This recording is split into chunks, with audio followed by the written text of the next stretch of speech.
Okay, I think we're live. I don't know. Let me know if you can hear me. This OBS on this computer is not set up the same. French Fry is going to be losing his crap for a bit because it's almost time for my husband to come pick him up for his play date with his buddy. So he is doing that. Hopefully that doesn't sound as bad on your end as it does for mine. Hi. You're going to come say hi? Come here. Come tell everyone hi. French Fry, come. Well, you can see him back there. Hi. You can come here. Come here.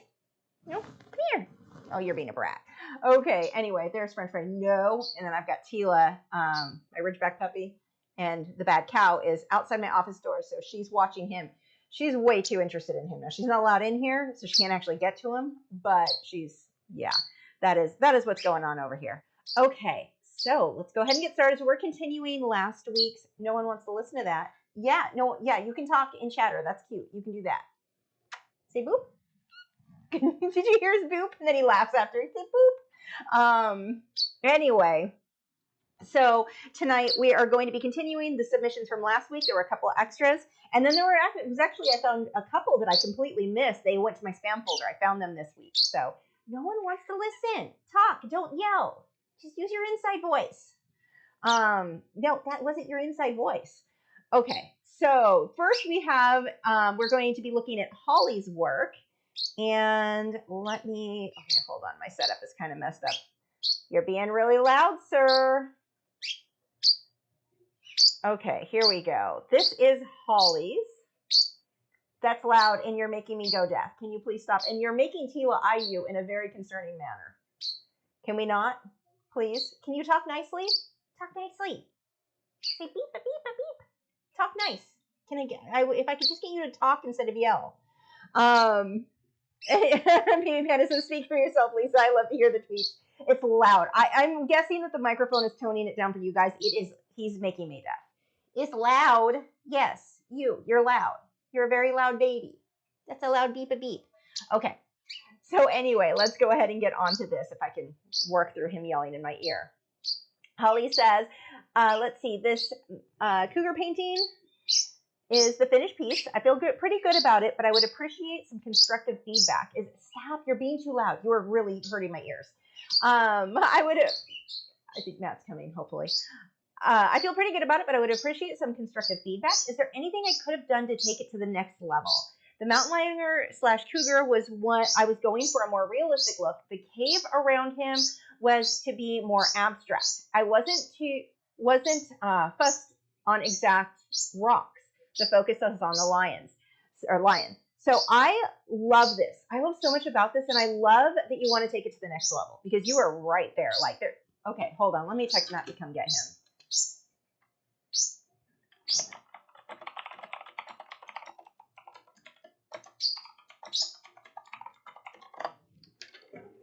Matt should be here in a second to come get him, and then I can focus. I'm going to actually, while we wait, because I really cannot focus when he's yelling. It is loud, echoing in here. He does this time. Of course, it's right as live stream starts. He's actually not that noisy, but right about this time, Matt usually comes in between 8 and 8:30 and picks him up for his play date with Nugget, our other parrot, or Matt's parrotlet. And he gets so excited. That is like, best thing in the world is playtime with, he has so many bird friends. He also hangs out with Tuna all day. Like, he's kind of abnormal for a bird because he has all his little friends. Like, from this time to this time, I hang out with this friend. From this time to this time, I hang out with this friend. It's so cute. Hello from El Paso. I'm from DFW, but north of DFW. That close, you know. Okay, French Fry. Hopefully, okay, so while I wait for Matt to come in and pick him up for his play date, hopefully he's going to see his text because half the time he ignores the text or leaves the phone in another room. I am going to start posting more. If you are not already, and I put a link in the video description, do you guys remember our old Facebook group? Well, MeWe, which I loved, but MeWe just tanked. MeWe is no longer really a good option. They went a whole other direction, and it is just not going to work. I'm back to Facebook, unfortunately. We all know my complaints about Facebook, but there are aspects about it that are really useful, and the groups are one of them. The groups are the one thing that I don't even follow my own friends on Facebook anymore, hardly any of them. Some of you guys I do. Like Lily. I like seeing Lily's animals. But, yeah, the groups are the one thing I really like about Facebook. So I'm going to be posting over there regularly again, and I'd like to get all of us, sharing our work. We've got our Discord is amazing. So if you're on Patreon, we've got our Discord, we've got our Patreon or our Facebook group. But I don't think Matt,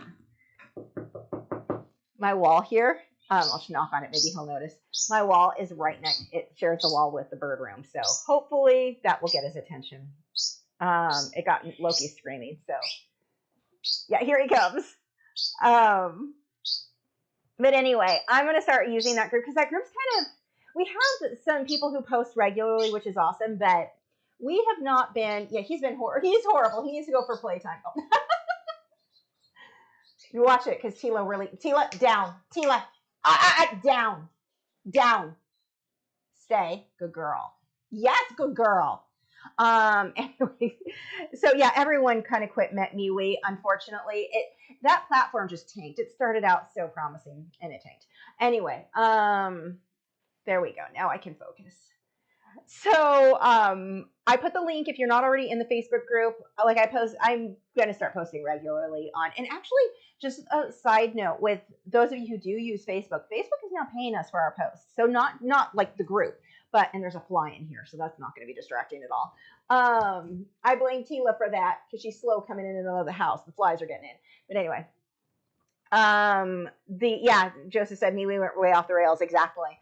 So like I canceled all because I was paying the monthly like subscription to have my own book page. It's gone. It's toast. It's gone.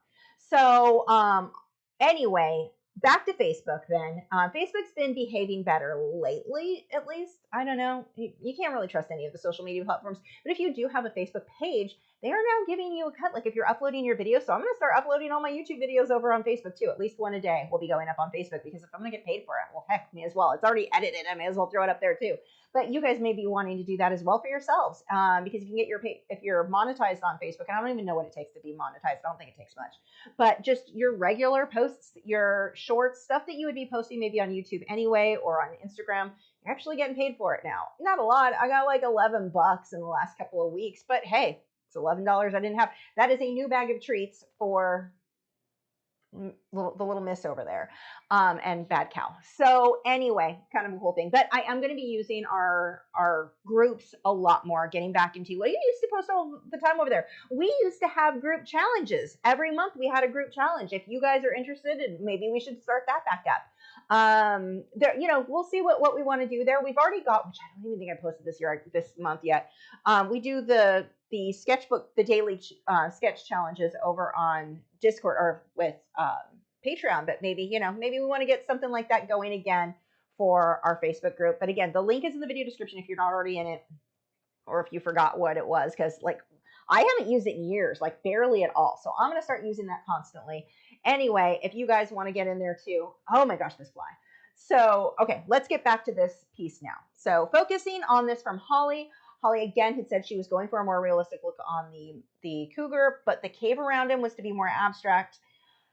So here's the thing. If you're going to do that, now I want to start off. This is amazing, and I'm going to get super picky because Holly, your brushstrokes, the mountain lion is incredible. So much I love about this, so much.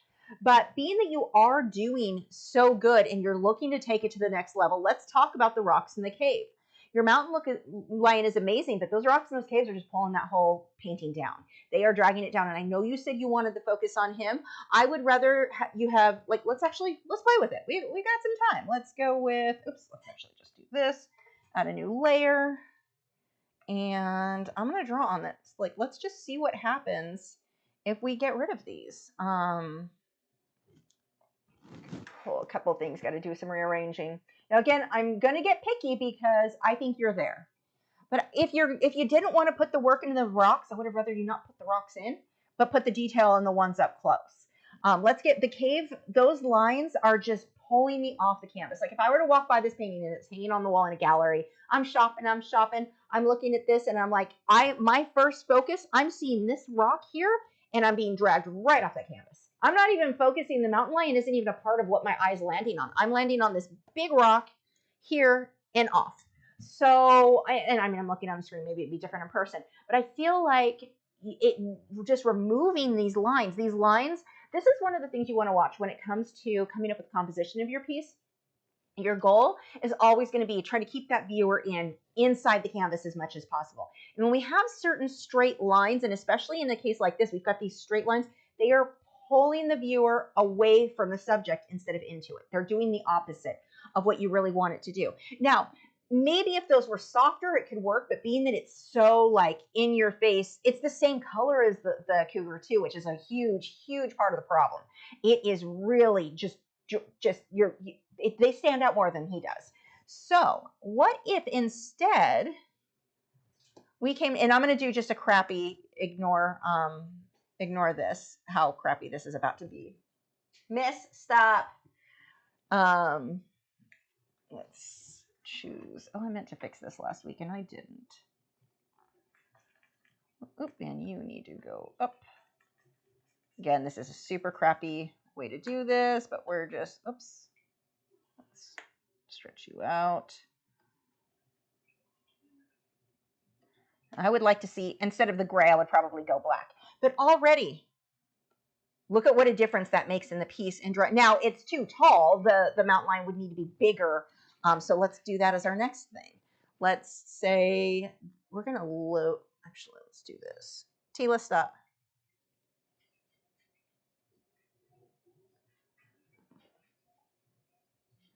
Give me 1 second here. I'm going to push this down. And I'm going to enlarge this. Whoops, not like that. What are you doing? Calm down. Not that big. Because we want to keep it on the size of canvas that you have. Like accuracy, I think you did such a wonderful job on the mountain lion. But accuracy wise, let's,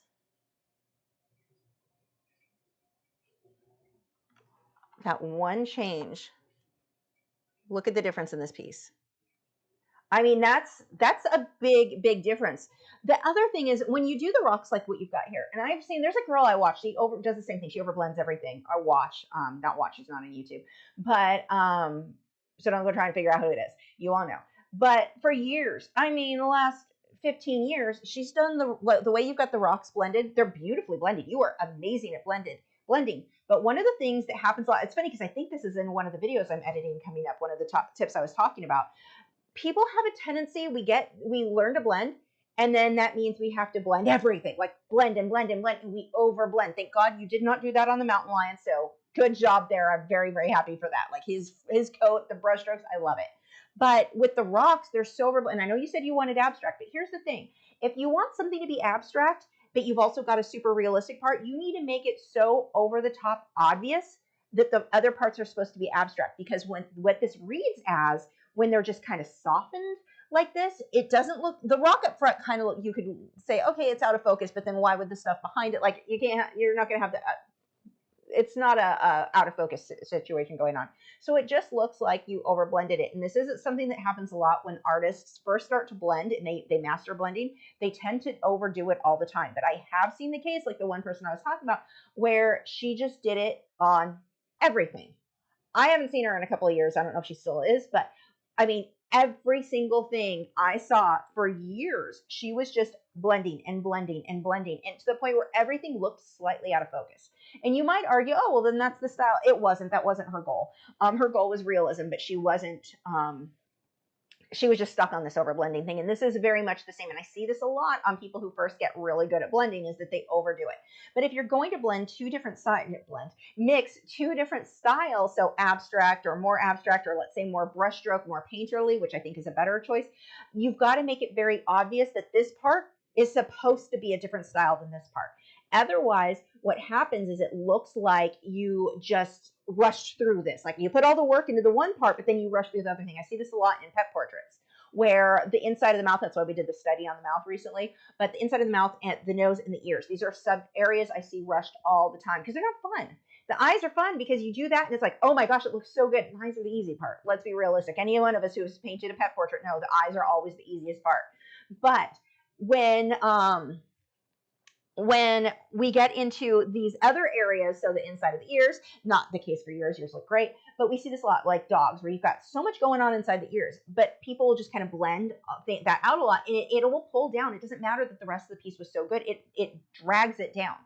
it lowers the overall feel of the piece, like the overall quality. So when you're mixing two styles intentionally, you've got to make it, it's almost harder because you've got to make it really obvious that you were trying to make that look different. But look what a difference, again, what that makes. Just drop out that background. The rock actually looks okay here. It doesn't look that too blended. It still looks too blended, but it's not that bad.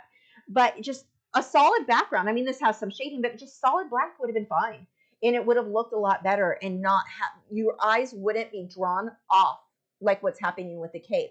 Now, I'm not saying you shouldn't add a cave, but if you're going to add a cave, that's a whole other, you have to put just as much work into that and making sure that that's perfect as you do in the subject itself. So, whether it be with the lighting or whatever else. Now, the one other thing I want to bring up, this guy has a lot, you see this teal type color over here?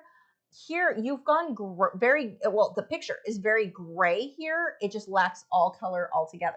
So we've got, it looks like this was taken where we've got sun, I'm assuming warm light coming from this side, or it could be artificial light that was warm. Either way, we've got warm light coming from this direction. It's hitting that side of the rock. It's hitting this side on him.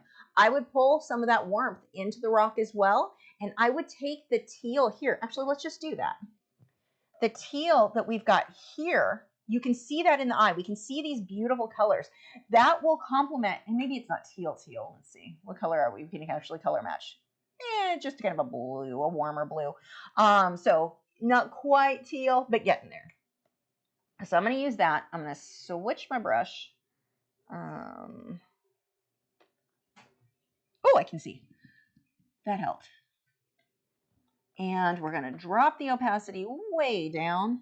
And I'm going to do some tinting. I'm going to pull some of this blue in. And I just think it's going to add a lot to the piece.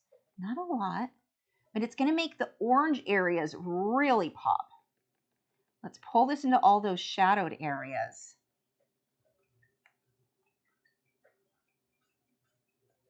And maybe I'm overdoing it. Maybe you don't need to do this much. Let's actually tone that down a bit more. Which brush do I have? Oh, that's why. That'll do it. We can pull, and let's darken this.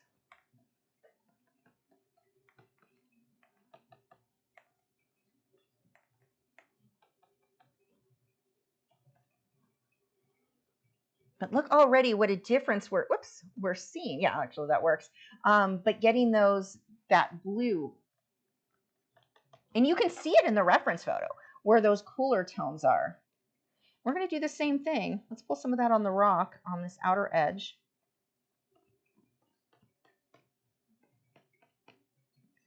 And then let's pull some of those warmer orangey tones. So I'm going to use the same oranges you used in yours. I'm going to pull those a bit more on this rock. I don't want to go crazy with it, but just so you've got the light hitting that. This is in front, so that's okay. Let's pull some more darks down here. And I would kind of fade him a little bit into that background. Same thing over here. I would actually, let's just switch to the gray tone. I'm just going to kind of make that outer edge disappear into the background so it's not quite so harsh. And only there. The rest of that is actually okay. Let's push you back a little bit. But what we're doing is making it look not so flat. We're giving it a more three-dimensional look by pushing some areas back. So again, let's come back to the original. We've got such a harsh line in here that it looks flat. This could be a sticker and just stuck onto the background. But by helping some of these edges to blend into that background, we're creating this look that it looks like it's farther away. It's being pushed back. So again, we come back up to, whoop, hold on. I'm hitting the wrong buttons. Where is my mouse? There it is. So we come back up to this guy and look how we're just starting to push this back into that background. Just let some of that disappear. Now, some can be a harsh line, but let some really disappear depending on where the light is hitting. I may even push a little on here, just a little, not too much. Let's let this area be soft. Again, we're rounding that off. We're helping this to feel very three-dimensional. So it doesn't take a lot. And even this softer rock, I still think it's overblended. I would probably go ahead and sharpen it up. But this you could get away with by removing those upper lines of that cave. Look at which one is going to draw your attention in. Now, I'm okay with you putting a cave in there. I would do some research, not the cave in the reference photo. Obviously, this is taken at a zoo, so it's not a natural setting. I would look up some caves if you like the idea of the cave framing it out. Look up for some caves, some interesting looking caves, interesting lighting, moss hanging down, leaves going in front. Look at some realistic type settings and use that in combination with this reference photo. That's one of the things that's going to happen a lot if we've got photos that we're taking at zoos. We obviously are rarely going to use the background in those photos. So occasionally. But in something like this, we can tell that's a man-made structure. So we don't want to go with that. And even the rocks are they don't have a supernatural feel. So I understand why you wanted to change them. But I would say get a reference photo and put more effort, like really look at what is in that photo and, pull those details in, because every aspect of your painting is something that you skip over is going to make you the whole thing kind of not look as polished. That's a good way to put it. But your skill level is amazing. Like I can see you're ready to go to that next level. And these little things, this was a big one for me to learn too. What edges do you leave sharp? Which edges do you let blend into the background? Now, as a general rule, if something is here, let's pull.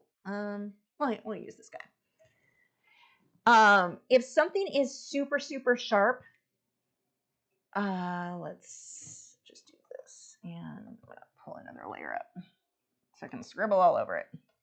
Okay, so let's say we've got a super sharp, and that's still gonna do that, and then we're gonna do this. Hold on, I'm almost good. There we go. Okay, so like this area, this is in shadow here. That did not do what I wanted it to do. Why are you, oh, because you're not the right color. This is in shadow already, or it should be more. This whole line, I would go ahead and soften out. Whereas this line, the light is hitting it, it's brighter. I would leave that one harsh. Soften this one, harsh that one. This one, again, we're dark. Now, there is contrast in that reference photo, but that's where, as an artist, you can kind of go, okay, this one's not quite as sharp of a line between the two. This one's in shadow, so I can go ahead and tone that down a little bit. And anywhere where you start pushing that in the background, it starts giving you more dimension. Now, your reference photo was harsh all the way around. But as an artist, this is where you're going to take that, you're going to bump it up and make it look even better. So anything that would be like the shaded side, I will normally soften that out just a little bit, not a ton. You're still going to see a little bit of a line, just not a harsh line. It's kind of make that fuzzy like the rock. So you're just softening out some of these edges. And when you can do that, as you can see we've done on here, it just gives it a more realistic look, more three-dimensional. Okay. Teresa said, good tip, compositions throw me off, can't decide what's best. Now, if you struggle with composition, rule of thirds is going to be like, here, actually, let's pull that, we can use that as the lesson here too, or part of this one. I love this piece because it's just so much that I talk about a lot. Like it's really cool too, because you're going to be, you're at that stage where you're like ready to like make a massive jump forward. These little tweaks will make a huge, huge difference in your work. Okay, what is this under? What do I keep this under? Documents. I don't even know why this file is called documents. It's just where I toss stuff. It's not even the documents. I just have a folder named that, and it's not the actual documents thing. Okay, for the computer. Let me put, this is the rule of thirds. So if you're ever not sure, this is what I like to do. We'll see how close mine was to the rule of thirds. I wasn't even paying attention to that. If you struggle with figuring out what looks nice, and that's not uncommon. The thing with balance and composition, it is one of those things, I talk about art isn't something you're born with or not, you're going to learn how to do it. Composition and having an eye for balance is something that some people just naturally have. I've always been able to tell if something's not, that does not mean I always make the right choices, but I can tell, oh yeah, I can see that's off, and I can see why it's off. But the cool thing about that is if you don't have a natural eye for recognizing good composition, you don't need to. There's math involved. Like you can go to get the rule of thirds, and this is your cheat sheet to make sure your work. I was close to the rule of thirds. I mean, I've got that eye. I would bump him down a little bit more probably to make the rule of thirds fit a little bit nicer. But what I would do, you can see here, let's see, probably go a little bit bigger. This fits a little bit better with the roll of thirds. I like the roll of thirds, one of those dots to be kind of my center, or even the center of the head would be okay. But you know, you kind of your center focus where that is. I usually try to get an eye to land on it, but it just depends on the pieces as a whole. Something like that's probably better. Whereas the original, we don't have anything interesting landing on it. We've got kind of between the ear and the eye. Like nothing is set up really that makes sense with the rule of thirds. Maybe if the cave came out to this area and then there was no cave over here, nothing on here. This rock, maybe if this rock was up higher, like you want to kind of use those as points. It's really easy to see in landscapes. You will normally set a landscape in thirds. I mean, heck, everything is going to be in thirds. If you're doing, let's say, an accent wall in your house where people do the like the beadboard where it comes up partway up the wall. Some people misunderstand and think, oh, half of the wall, beadboard. No, it needs to be in thirds. Either you're going to do 2/3, you're going to do 1/3. It's in thirds. So like the beadboard I recently did, I think I know Teresa, you saw it. Well, not in person, but you saw the photo. You'll have to see in person. Anyway, the beadboard is 1/3 of the wall. The upper 2/3 is just the painted plain wall. And that is true with most things in life. When you want to make something look good, going by thirds, break things up in thirds. And then when it comes to the painting, those red spots, I call those the hot spots. That's where I want, one of those should be kind of my center focus of what I want the viewer to really focus, to be looking at. Now, does that mean you always have to follow the rule of thirds, or that the rule of thirds is always going to be the best look? No, but it's a really easy kind of cheat sheet to make sure if you are following the rule of thirds, you know that you've got a nice balance with your work, with the composition, with how good or how small or how big or how small something needs to be. So again, coming back over here, I might pull the rock up. You know, we can play around with pushing it around, but we've got the eyes at the 1/3 part. That is kind of my focus there. Now, that again doesn't have to be exact, but it gives you just a general idea when you're trying to find your placement of things. Okay, so there are my tips there. But Holly, this is wonderful. You did such a great job. You should be very proud of yourself. And those are just tips to take it to that next level. Okay, next. Okay, check for these ones that I might have missed. Next. So this one actually came in a couple of times because it said take 2. This is from Marie. I'll read. I don't know if it got sent separate. Hold on, let me look through this really quick.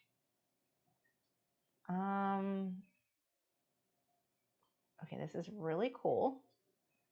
And it's the plane, but let me see if there was, because there was something else that came in. She said take 2. Why is it? Thank you so much. I think she just resubmitted. Yeah, I think she just resubmitted, so I'll go with this one. Okay, I think the first one ended up in my spam folder. That's how I missed it, but I would have gotten it this week. Let's go ahead and download some of these photos first. We've got a whole bunch downloaded. I'm not sure if I need all of them. We're going to download them. There's 6 of them. That's why this is taking me so long. But if what I think we're going to be talking about, then okay, you're here. It was a resubmit with adjusted pictures. Okay, so I'm using the newest one, so we're good. Okay. So let me open all of these up.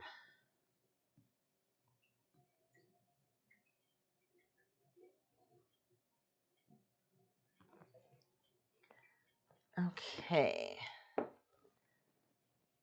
That's an AI type thing, yeah?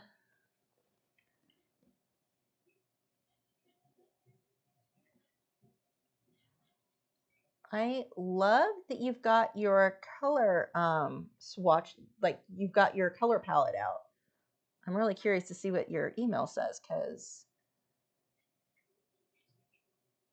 okay, we've got a bunch of those. I'm gonna actually, oh, it was Photoshopped, that's why. Okay, I see. Because now I see the original one that was photoshopped in. That's why it looked like it was AI, because it was like really harsh or like a video game. It was just the way it was photoshopped. I see now.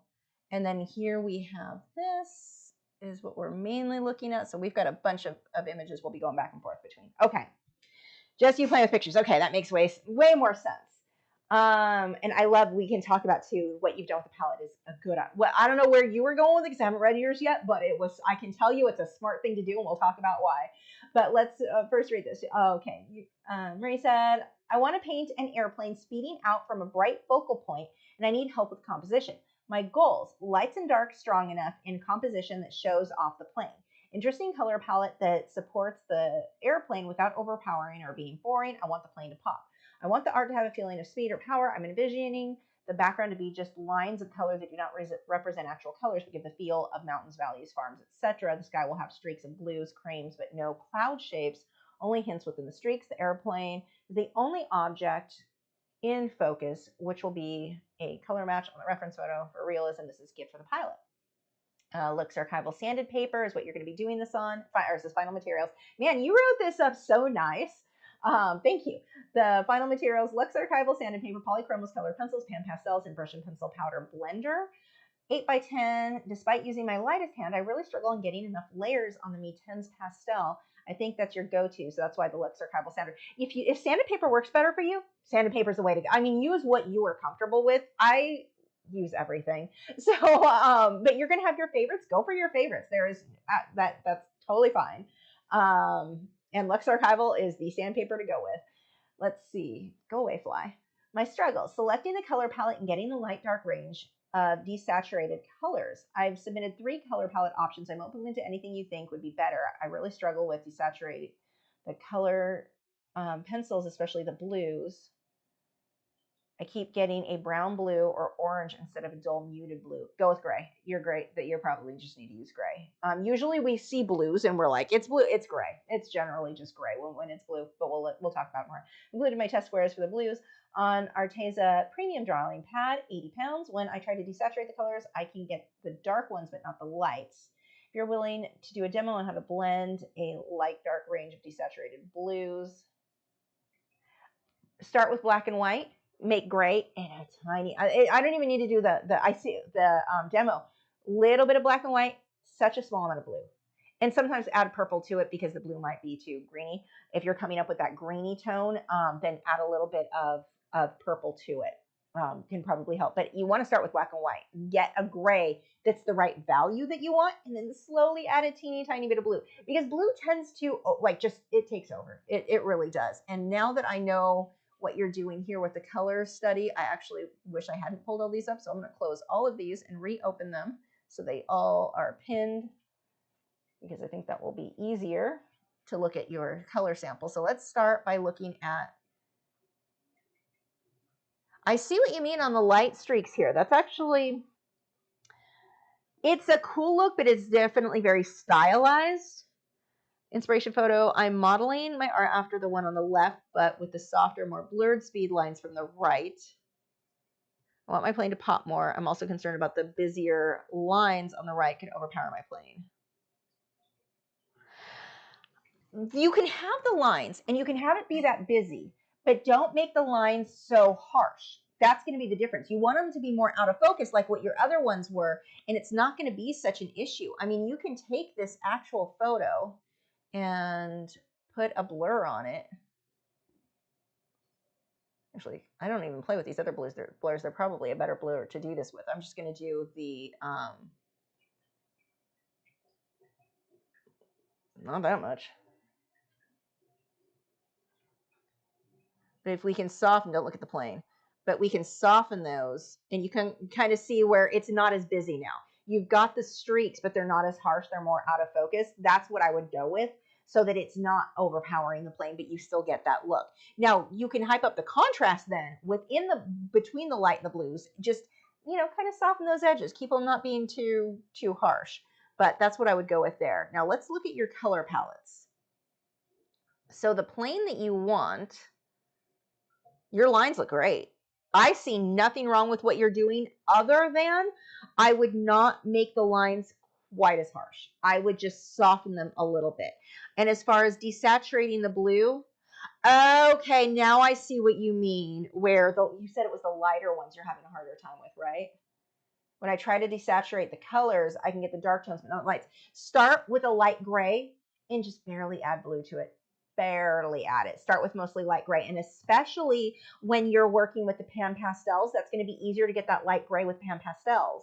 Actually, your whole blurry area, I would do mainly with the pan pastels and barely any colored pencil on top. So right now, you're doing your color swatches and you're using your colored pencils, but you're going to be using pan pastels and powder blender anyway. But I would use the pan pastels in this case, just because of the way you're mixing will make it a little easier. But once you hit the Luxe Archival, now I would not.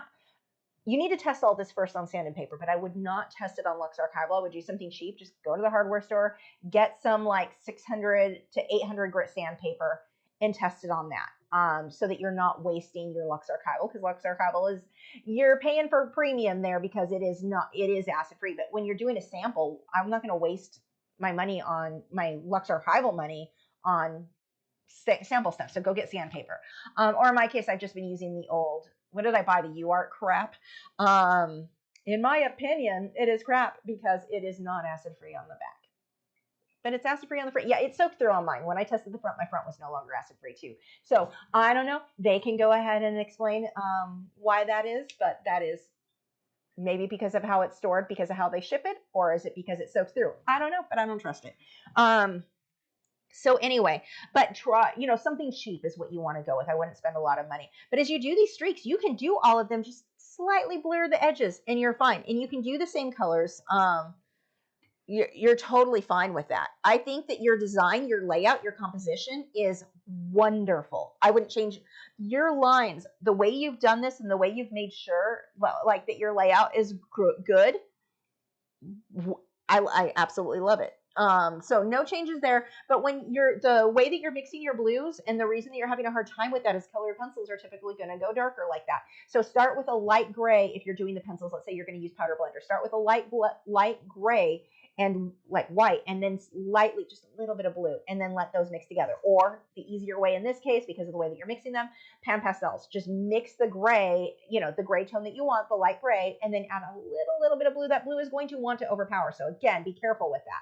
But no, there's not really much for me to give you here other than those tips, because what you're talking about is great. So let's talk about color palette.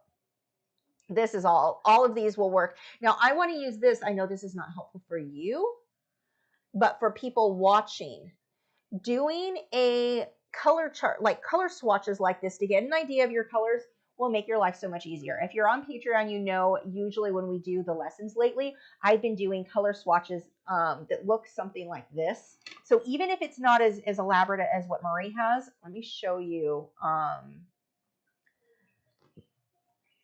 Oops.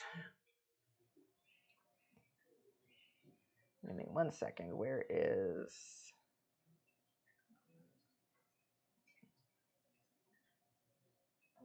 I'm not in the right area. That's why. Okay, here we go.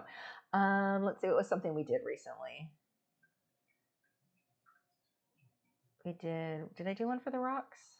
I don't know if I did one for that one, actually. I don't think I did. Did I do one for the lemur? I did not. Apparently I wasn't doing it for a lot of stuff lately. Have I not been doing it for acrylics? Is that why? That's possible. I might be doing it more for the colored pencils.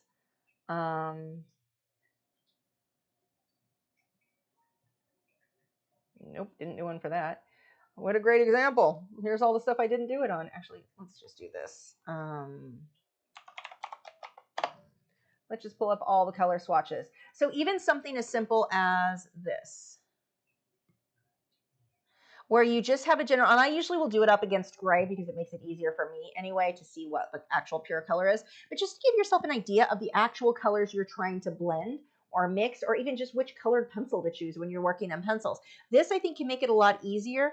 And the way that I do these, I just take my,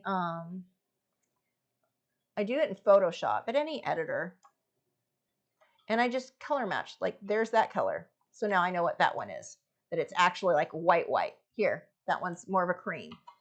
Here, this one. And so I just leave those swatches. I do them around the edge to kind of get an idea of what those colors are going to be. Does it need to be exact? No, but I do think it's very helpful when you're working, when you have a general idea of what colors you're going for. So making some sort of a little, you know, like what we've got here, this is great. Any photo editor you can do that with, and you can just, you know, use the eyedropper tool to touch the part of your reference photo so you can see just that color by itself, and it just gives you a good idea of what that is when you're choosing colors. It makes it very easy. So if you are struggling with color choice, these are wonderful ways to go, and just helps you get nice harmony in your colors too. But oh, I like those colors. I actually like the original, but those colors, but with more street, well, even with the greens. But as far as the colors that you have, I like a lot about that one. I like the mixture of the blues and the greens a lot. Really, any of these though, it's going to be personal choice. All of these work. All of these, that one gives you closer to the colors that the original had. And they all work. Now these blues, keep in mind these blues, when I talked about putting a little bit of purple in it, if you're going to go with this palette, you don't have purples in here.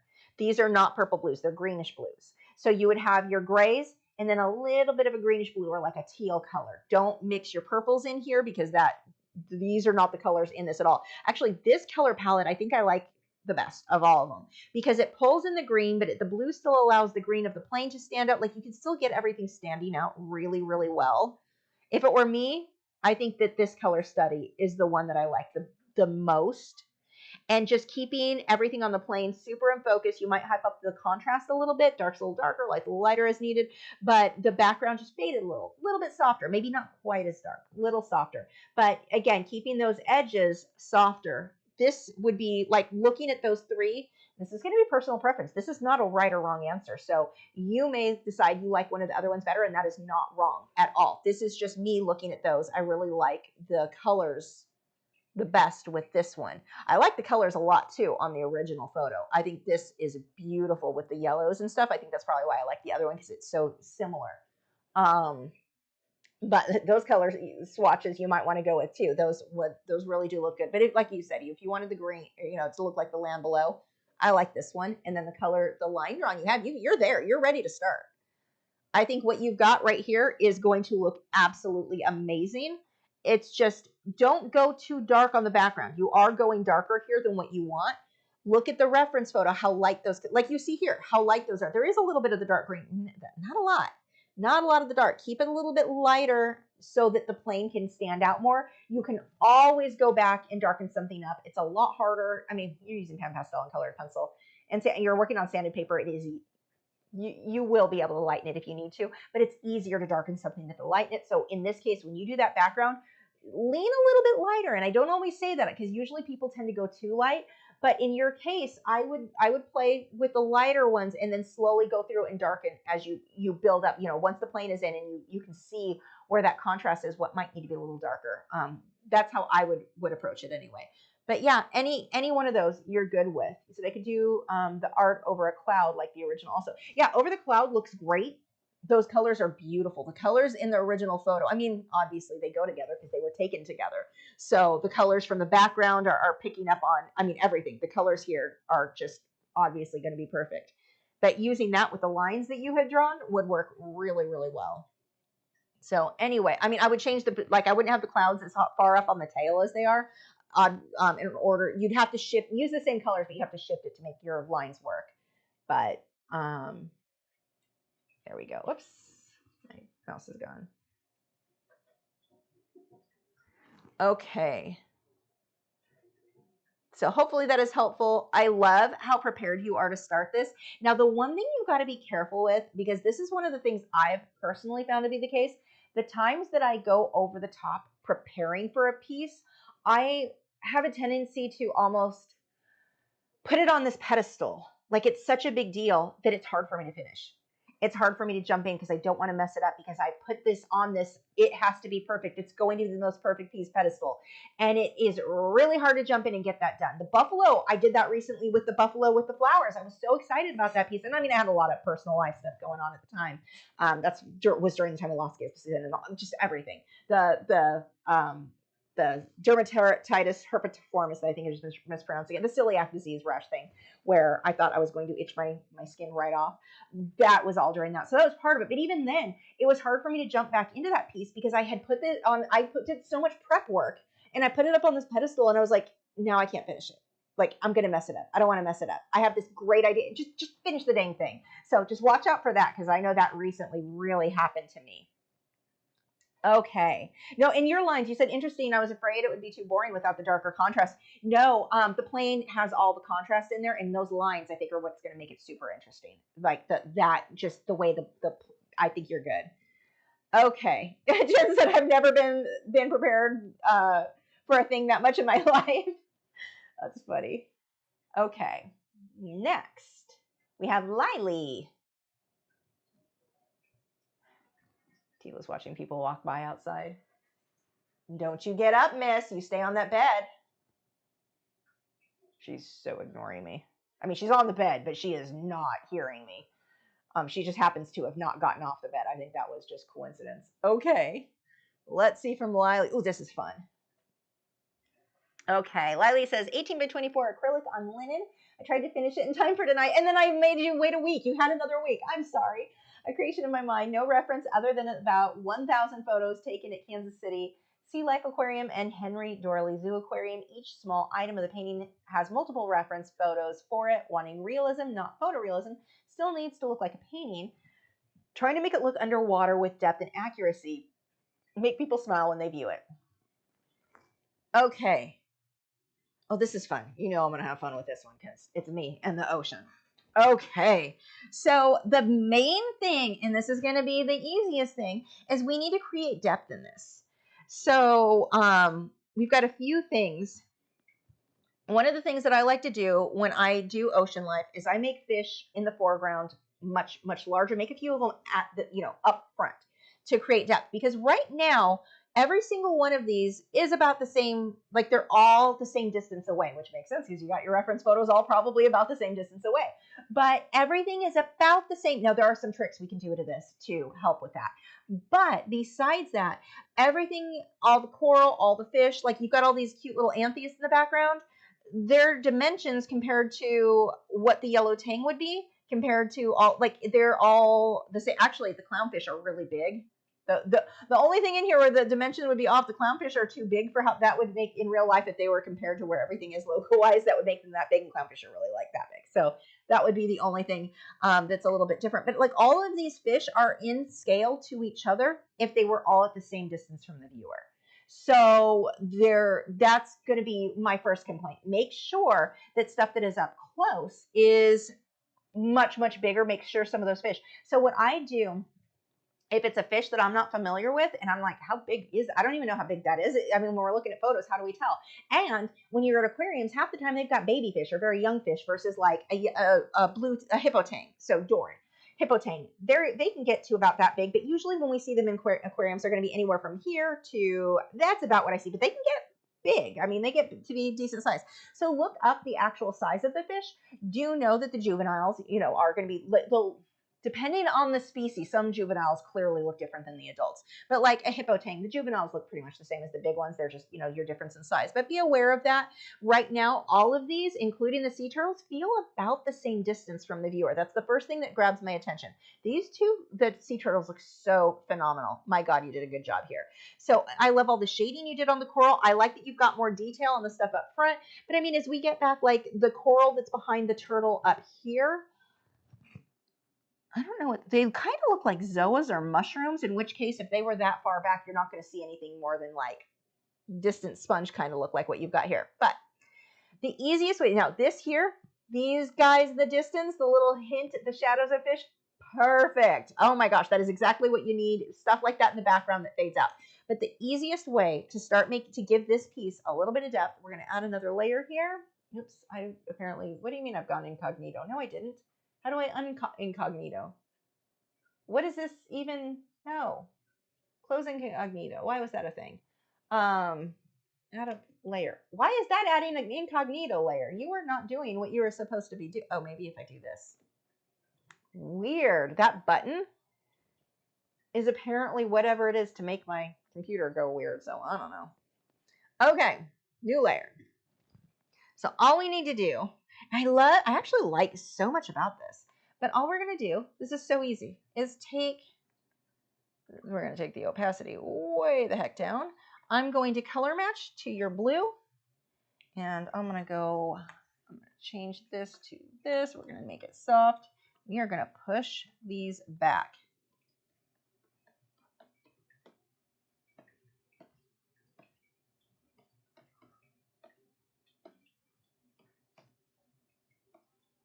And anywhere where I don't want, I can come through and erase. Maybe you're a little bit up close.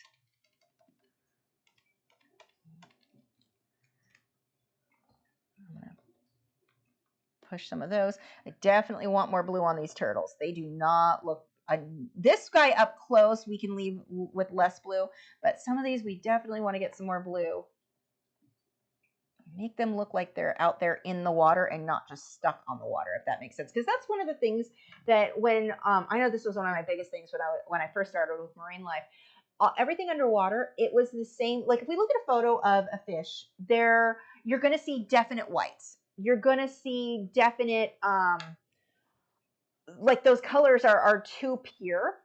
We want them to look like they're in the water, so everything needs to have that blue tint, whether it be on their bellies or what. But like here, let's say these fish. Let's add a little bit of shading on his belly. Let's pull some of these blues, some of these shadows, start making them feel like they're in the water. Now I'm making them a little bit not shaped right, but you know, you get the idea. These guys, these hippo tangs here are so tiny. So you've actually got it to where, like, let's go with the hippo tang. So again, what people think of as dory, and then the clownfish.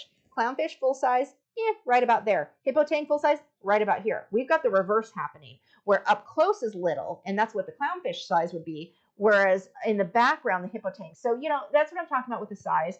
You've just got to kind of watch that. And we're going to push a lot of this so they feel like they're in the water.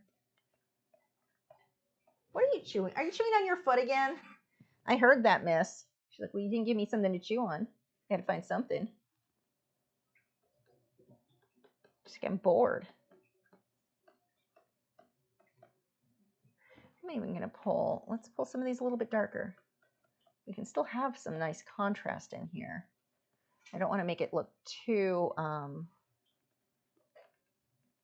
foggy.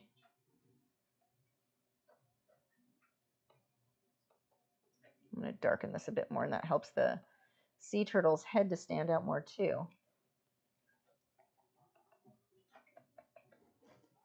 Tila, can you nap? She's saying, I cannot. I'm a puppy. See how I'm just doing a little bit more shading on some of these? I'm just coming through and making it a little bit more. I like that you've got this yellow tang up front facing the viewer. That's nice. Now, this isn't very big either. Yeah, 18 by 24 for this much detail. That's kind of on the small side. If I'm going to do something with this much detail, I'm probably going to go more like 30 by 40 inches. If I want something that's like, that's a lot. This was a big ask for you to get that much detail. So you did a wonderful job. I typically, if I'm going to do something that big, like I go big. I mean, just to give you an idea, ocean size, this guy, come on. Actually, I don't even know where it's stored. Might not be on this hard drive.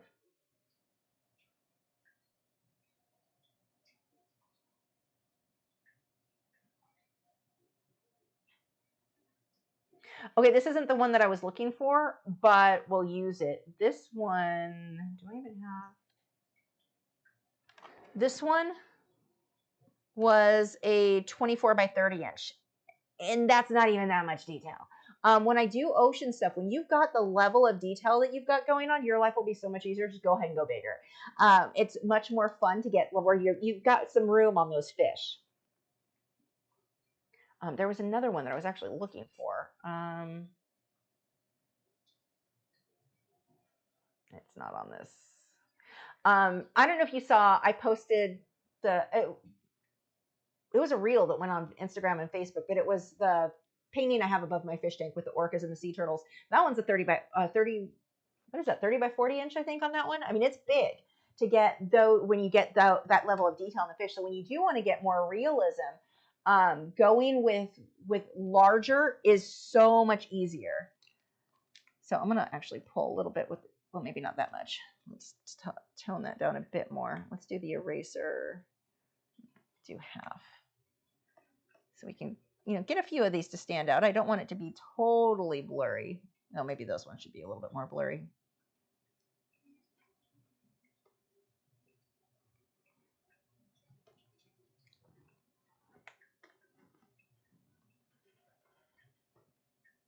You better not be getting up, miss.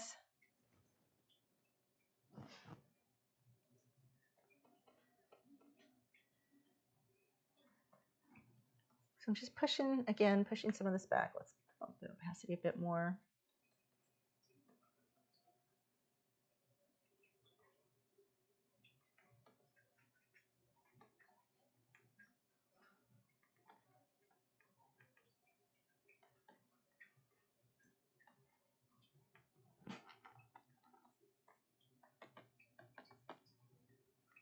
Okay, so something a little bit more like that. And the one other thing that I would probably do on this, I don't know if I have this brush on here. Stop.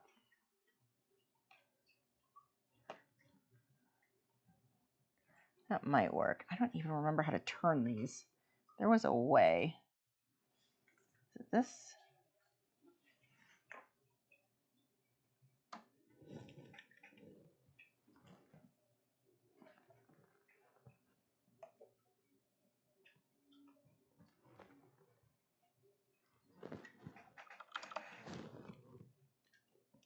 Getting closer. 30, let's try 90. There we go. But not that color and not that size. Whoops, wrong one. Tila, stop. Just a few little rays of light. Maybe a little bit sharper. Coming through.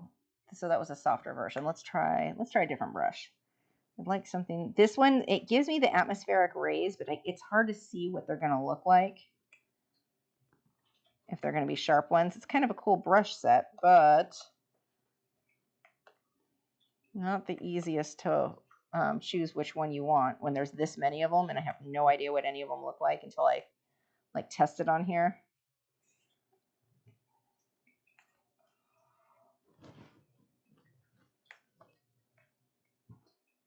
Let's see what that one looks like. Like 90. And turn it down. Yeah, that one's actually really good. But look at the difference then.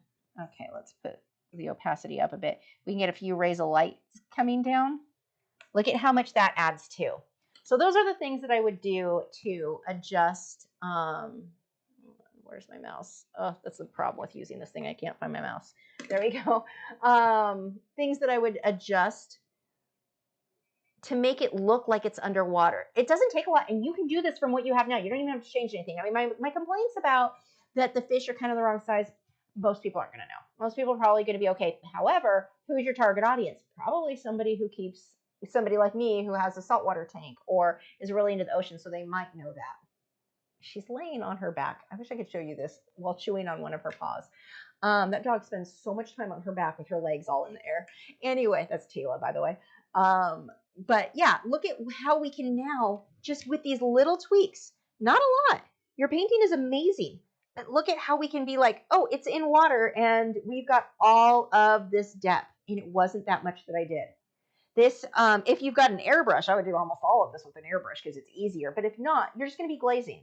Glaze the color to push some of this back so that it looks like you're looking deep into the water. So yeah, it really does not take much.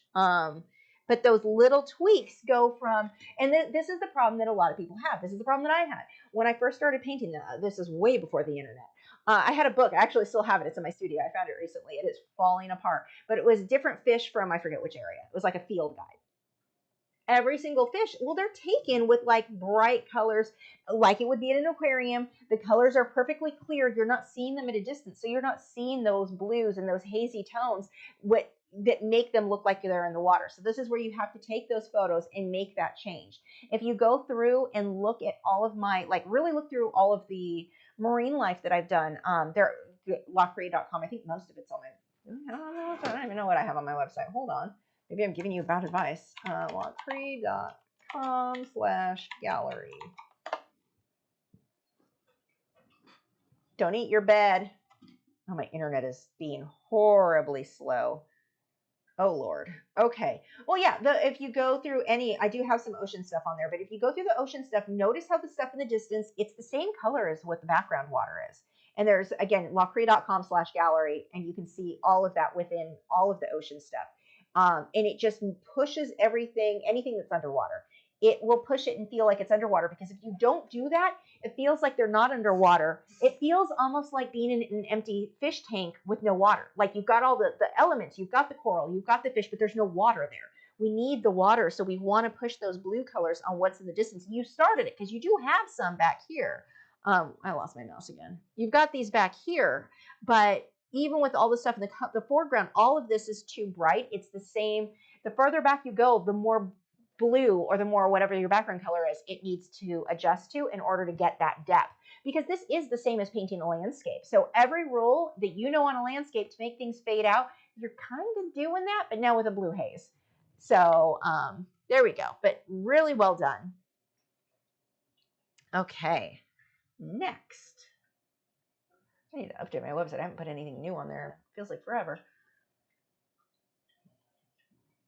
Why are you chewing on your knee? I guess it gives it, when she bites my hand and I'm like, bite your own paw, she actually takes it literally and does. She's like, okay, if you say so. Okay, this is Melinda. Let's download these.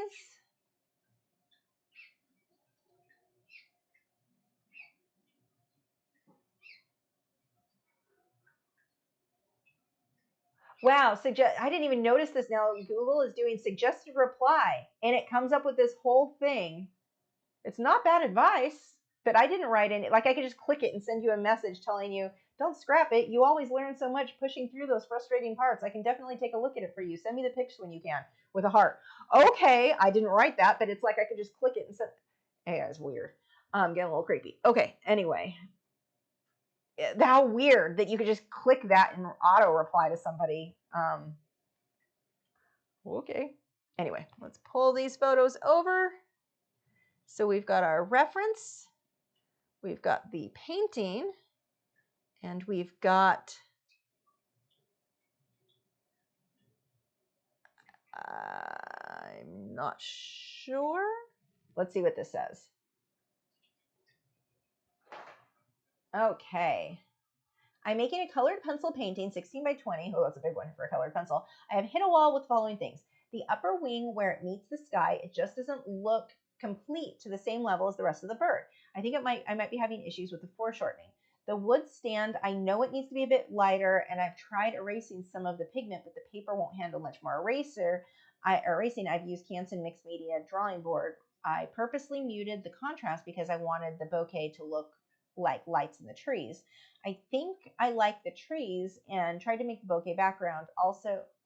And I tried to make a bouquet background. I also need help with the clouds. I was trying to make them look kind of like the ones from the Blue Angels fighter jet.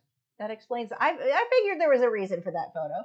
Overall, frustrated and want to scrap this one, but I know you teach to see through the project because you learn a lot from your failures. Okay, let's take a look. Oh my God, the details on those feathers. Now, the first thing that stands out to me, like the biggest issue with this, your values are the same through the whole thing.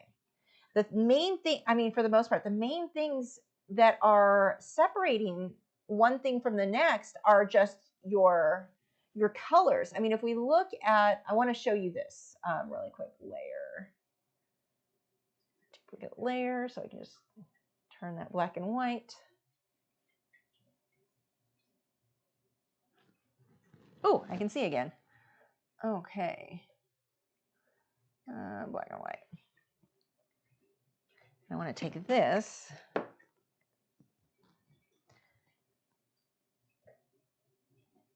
and let's adjust those values. I'm going to do the same thing. Duplicate and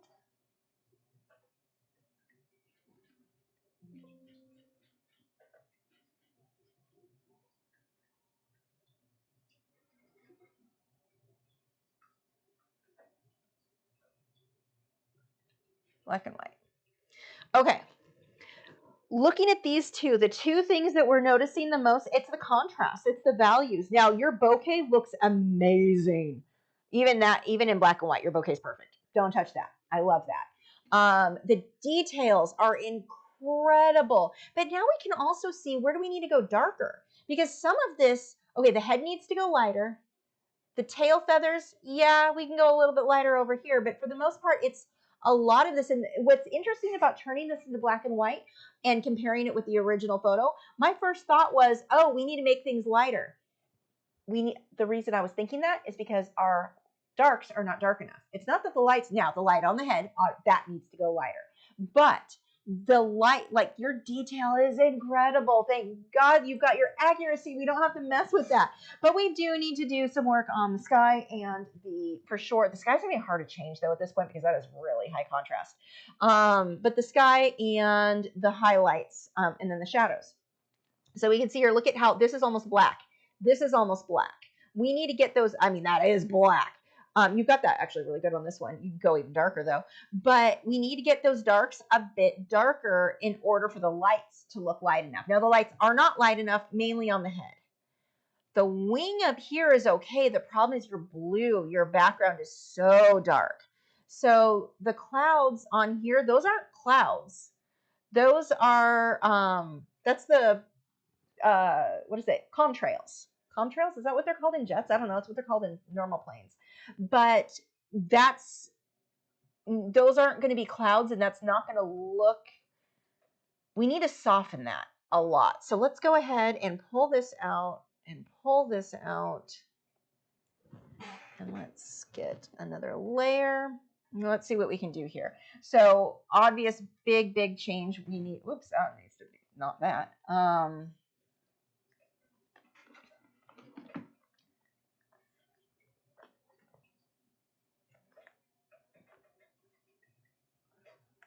Okay.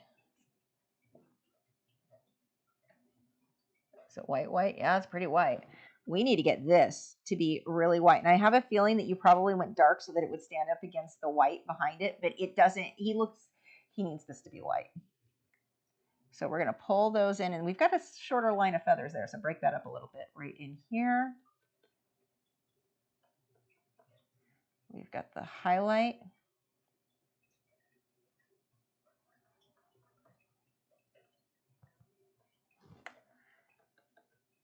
Now the question, like all of this, same thing. We've got the darks, but they're too yellow. We need to get those whites in there.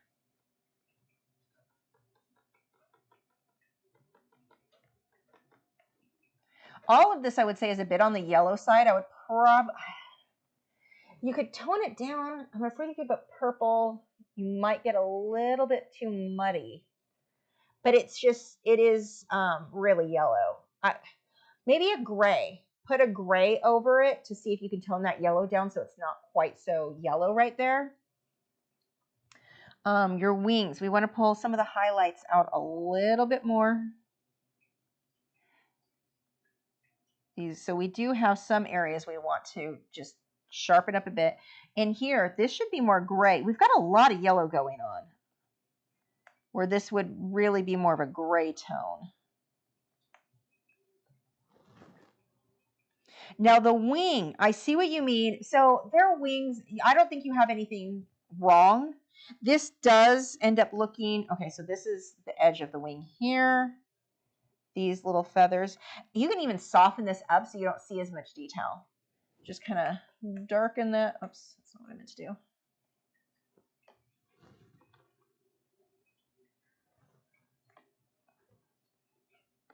So it's not so high contrast. Kind of just soften it so you don't need to see that much. Leave this as freaking amazing, amazing. And then we definitely need to pull some of these darks. So we've got, you've got the start of it. You know where they go. You just didn't push it quite as dark as what I would. You better not be eating. Hey! Place. Place. Were you eating my door? You better not have been chewing on anything. Miss. Rotten girl. Okay. Place. The joys of puppy training. So we're going to darken this. We're going to darken this. I'm going to make that just a lot darker.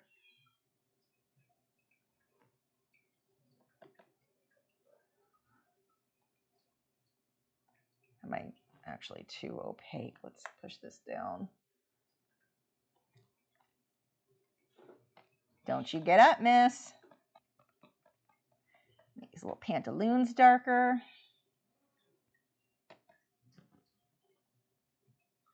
I'm okay with these being a little bit lighter just so they do stand up against here. Now your color saturation is almost more of a stylized look, and I don't know if that's intentional. I kind of like it because it does feel very stylized. It feels very, the colors, like you're using that green. That is not a natural, something you're really going to see that tone of green so much in nature. The yellow, same thing. It's almost too saturated, but I don't, when you look at it as a whole with the rest of it, it's like, it kind of looks like it just stylized like over the top with the color saturation. So I'm okay with that. These edges need to be really softened out to get the bokeh look. So whichever one is darker, pull into the other one. We need to soften that edge. When you want a bokeh look, an out of focus look, you don't want harsh edges on the edge because right now it looks almost like Play-Doh. We want that to just fade out.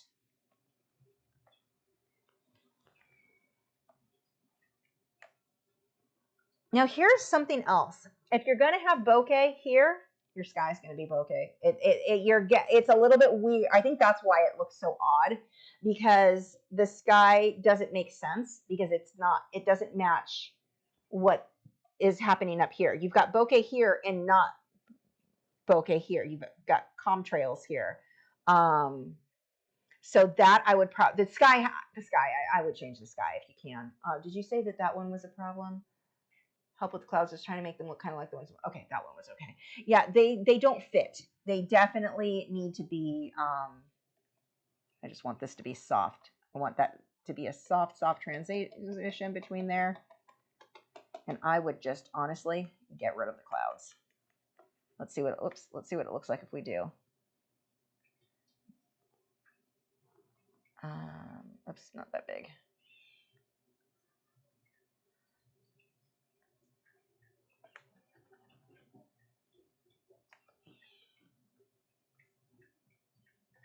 I'm being sloppy. Do a better job on yours.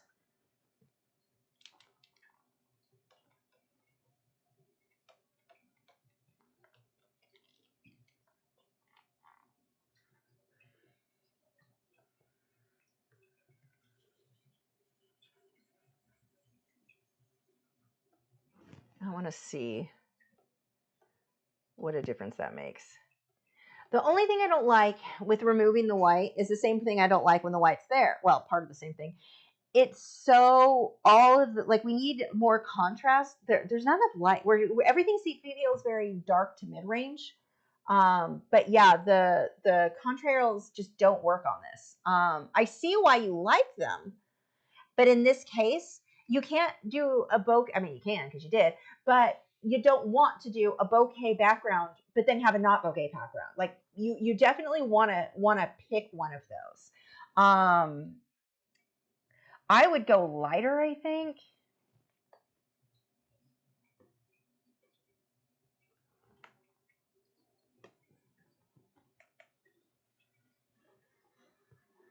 I'm just messing with stuff here. I don't know.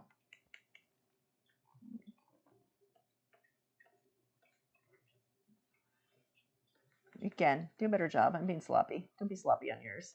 You put way too much work into this to get sloppy now. I, however, did not. I can be sloppy. Tail won't stand out as much. I mean, it needs something else. That color doesn't work. Let's erase that.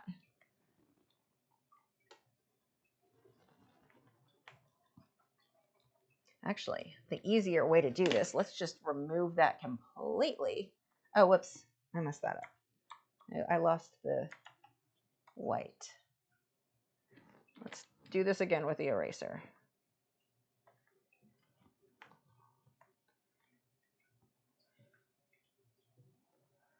I have a new plan. Hold on.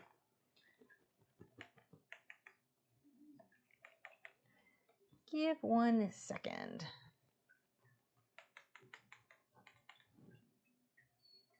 No whining, miss. No one wants to listen to you whine.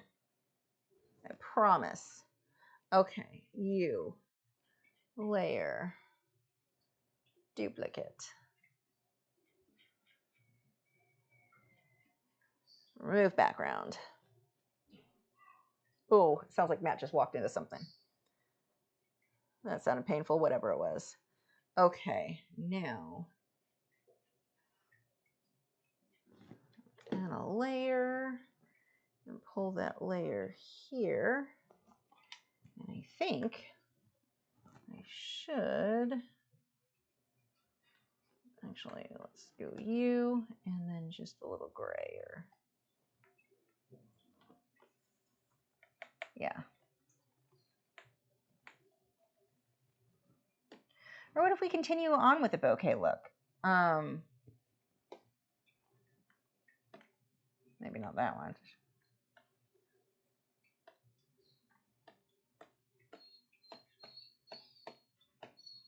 You know, stick with that kind of out of focus look. Now, how do you fix that though, given that you've already got that background? Like, let's say you like something like this. That's going to be very difficult because you've already got so much dark colors on there. You are not what I need to do. Let's pull you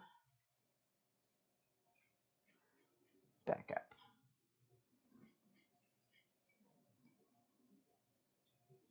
So the colors in the background, no matter what, I think the contrails need to be taken out. You need to get some of the highlights where everything's very strong mid to dark range, but not quite dark enough and definitely not wide enough. We need to get those lights in there more. So that was the first thing.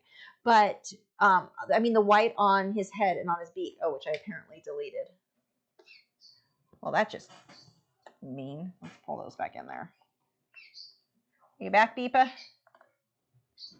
So let's pull some of those highlights back, you know, get those lights in there. And we have the lights on the tail too that we need. You stay. If your dad came by, I want to follow. Getting those lights in there. But these would be, oh, whoops. Where did that line come from? I made a big old, geez, how far back was that line? There it is. Okay. So here's the thing. These are going to soften things up and make the sky kind of out of focus, makes the bird stand forward. The background, in my opinion, is too dark for how dark he is. I think that if you can lighten that up, I love this. This is just so good. I love this so much. That bouquet you put so much work into, and it shows, and it looks really, really good. But as we get into here, this, if it could fade out more or fade into more bouquet look with the blues, something else in the sky. The original sky with the those white lines are just not working. I wish it was an in-between color between the white and the, hey! Good boy. Good boy. You told her good. Tila, enough. Sorry, I'm stopping the dog fight here. No. Hold on.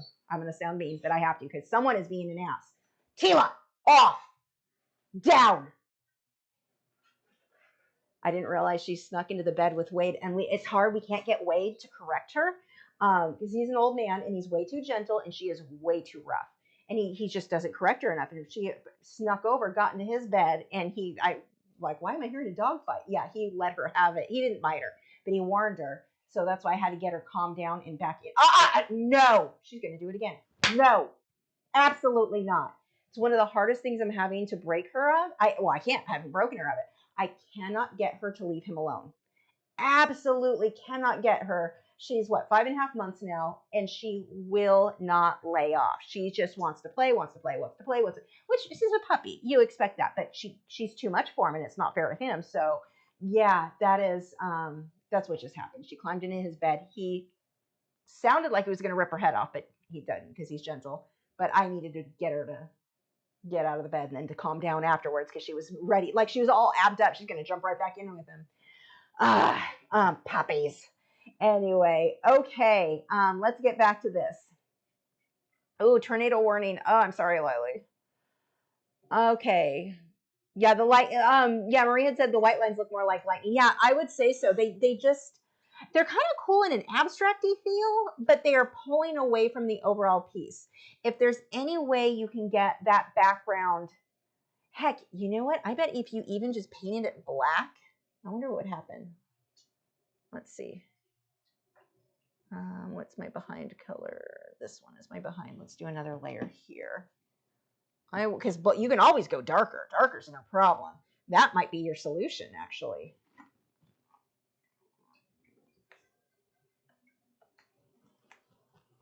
There you go. What a difference would that make? I mean, that's too much here. I went here. Let's actually calm down. Calm down, Lisa. Too much. Yeah. That would make an absolutely huge. Where is this blue coming from? I don't know what line do I need to erase to make this? What is happening here? Nope, that's not it. I don't even know. Oh, it's you. Yeah. I would go black. And I know that's not the look you're going for. It fixes the lights in the trees situation. It fixes so much if you went, because that's the problem you're having. We can, in colored pencil, we can always go darker. We can't easily go lighter. And he is not standing out enough. Now he is. Look at the difference. I would pull that just so it's a soft transition. We want that to softly go into the bouquet look. Look what a difference that would make. There we go. Black is what I would 100% do. That changes the entire feel for this. If it were mine, because that's the problem we're getting into. We can't cover the contrails because they are a cool idea. Yeah. Mama Bear Artist said they're a cool idea. Next time they need to be planes anchored to them. Yes. To indicate that they're contrails and not weird clouds. Yeah, I think that's it. And that's one of the things you've got to be careful with here. Oh, I'm going to look like a weird clown because nothing matches now. But French fry needs a shirt. There you go. French fry, come. You can come now. I put your shirt on for you. But you've got to make it very obvious what they are, and it was not obvious here. And then the colors were just not quite, hi, baby bird. They were just not working with the overall piece, and the values were off.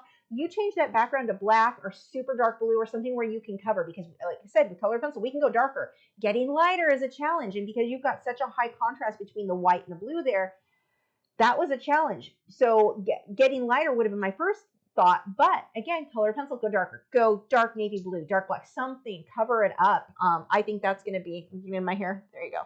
That's going to be the much better way to go. I think that's the solution for this piece to make it work, is just, and pull out the white, get the white on the head there. But and even it makes it now look like the yellows make more sense because we're in the dark. We just changed this to a nighttime scene. The trees everything makes more sense. Get a highlight, get more of a highlight on here. That the perch, it should not be. I don't like that it's the exact same color as the bird. That I would make that stand out a bit more. But now that if we change it to nighttime, now we can go and make the perch be darker too. I mean, we can come through. What am I on? You are here, you are here, you are... Here's what I need. Oops, too much. Do a better job than what I'm doing. I'm being super messy. Pull those down, and then I would pull some of the yellows, or well, yellow ochre, these lighter colors in here. Let's get those in there too, so it makes a little bit more sense. So we have more dimension, because it's really flat looking right now. You know, just those little tweaks can make a huge difference on that. So that is my suggestion on that one. So I know we covered a lot on this. There's a lot of things that need adjusting, but like the transition to do bokeh, the sky and the bottom part doesn't match. So that's going to be a big thing to change. But those would be my changes, because we want to keep in mind the fact that you're saying it's not done. You want to make those adjustments on this one. Well, it's color and pencil. Going darker is the way to go. Darker is easier, and it looked amazing. That would look so good if you made it. Made sense because he's so dark. So yeah, that's where we're going with it. Okay. Just took me a little bit of working through and near a dog fight, because someone can't mind her manners. He needs to bite her, but he won't. Okay, next is Marge. Let me save this.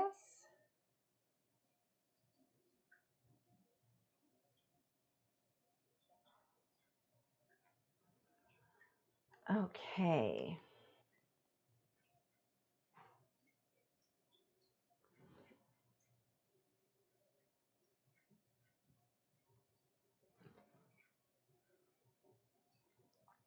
Now, first I'm going to crop this, because it makes it really hard to judge things. That, like the photo when you take photos of your work for like online, when you're showing people, it looks cool when you've got it against a wall like this, because that's a really cool looking wall. But for judging the artwork, we're going to go ahead and do that.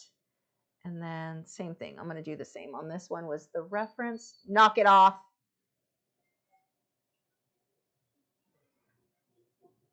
Not you guys.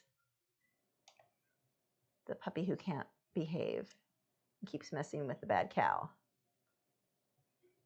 Okay, so let's see what Marge says. Very pretty.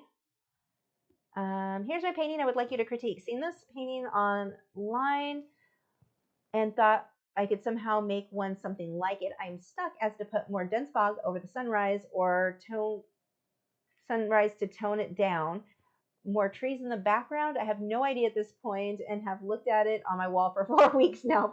Help, please. Okay. So I'm guessing this is acrylics. Could be oils. I think it's acrylics though.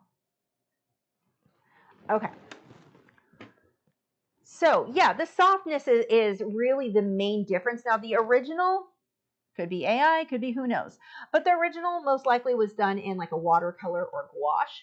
And so they've let the colors run and bleed together in a way that is a lot more challenging to do with acrylics. Easier in oils. So oils would be another one that would actually be really easy to do with this style. But with acrylics, one of the challenges we run into is they dry very quickly. So you're going to want to be using a fine mist sprayer to keep everything wet while you're working, and blending. You want to do a lot of wet into wet blending. And then for the fog, you're going to do white, same thing with a fine mist sprayer and a mop brush. And where in our case, we use a blush brush or a powder brush, which works far better than any art brush that you can buy for much less. And we're going to soften all of that up while it's still wet. So in this case, like, where do we go from here? This is way too harsh and the blue is too blue. So if you're going with what the reference photo has, this is what I'm always talking about, where blue tends to just, everyone makes blue too blue. It is not just you. We go out of the tube and it is like, hi, I'm here. I'm blue. I'm really blue.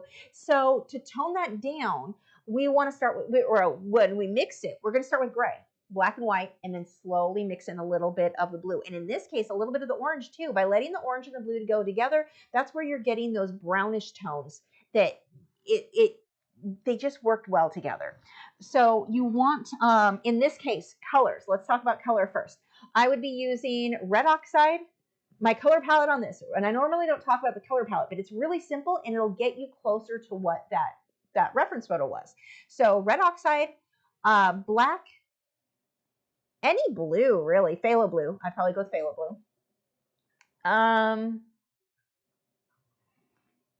Maybe a little bit of magenta, because I'd probably mix a little bit of the magenta in, or deep violet. I say magenta, but like a deep violet. I'd mix that in a little bit with the reddish tones and a little bit maybe back here, maybe not, probably not. I don't know. So that's an if, but maybe white and yellow. You want to make sure that that yellow never bumps up against the blue or you get the green. That's why you've got green there. Oops. Because those two colors are touching each other. So when you have blue and you've got this really soft transition between that and like the yellow, you're always going to have an in-between. And in this case, it goes from the white to yellow to the orange into these gray-green colors. And I want to open a new thing.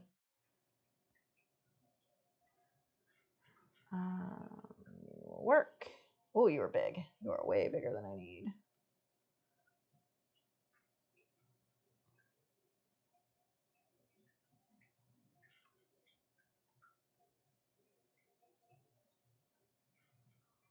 Okay, so if we look here at these colors, we start with the white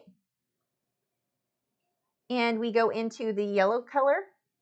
And then as we keep moving, we're getting more and more orange. And we hit that orange and then we start going into this grayish tone. Into full-blown grays before we even, like up here, we get into this grayish blue. But look at the blue. It's a grayish blue. It is not blue where we've got blue over here.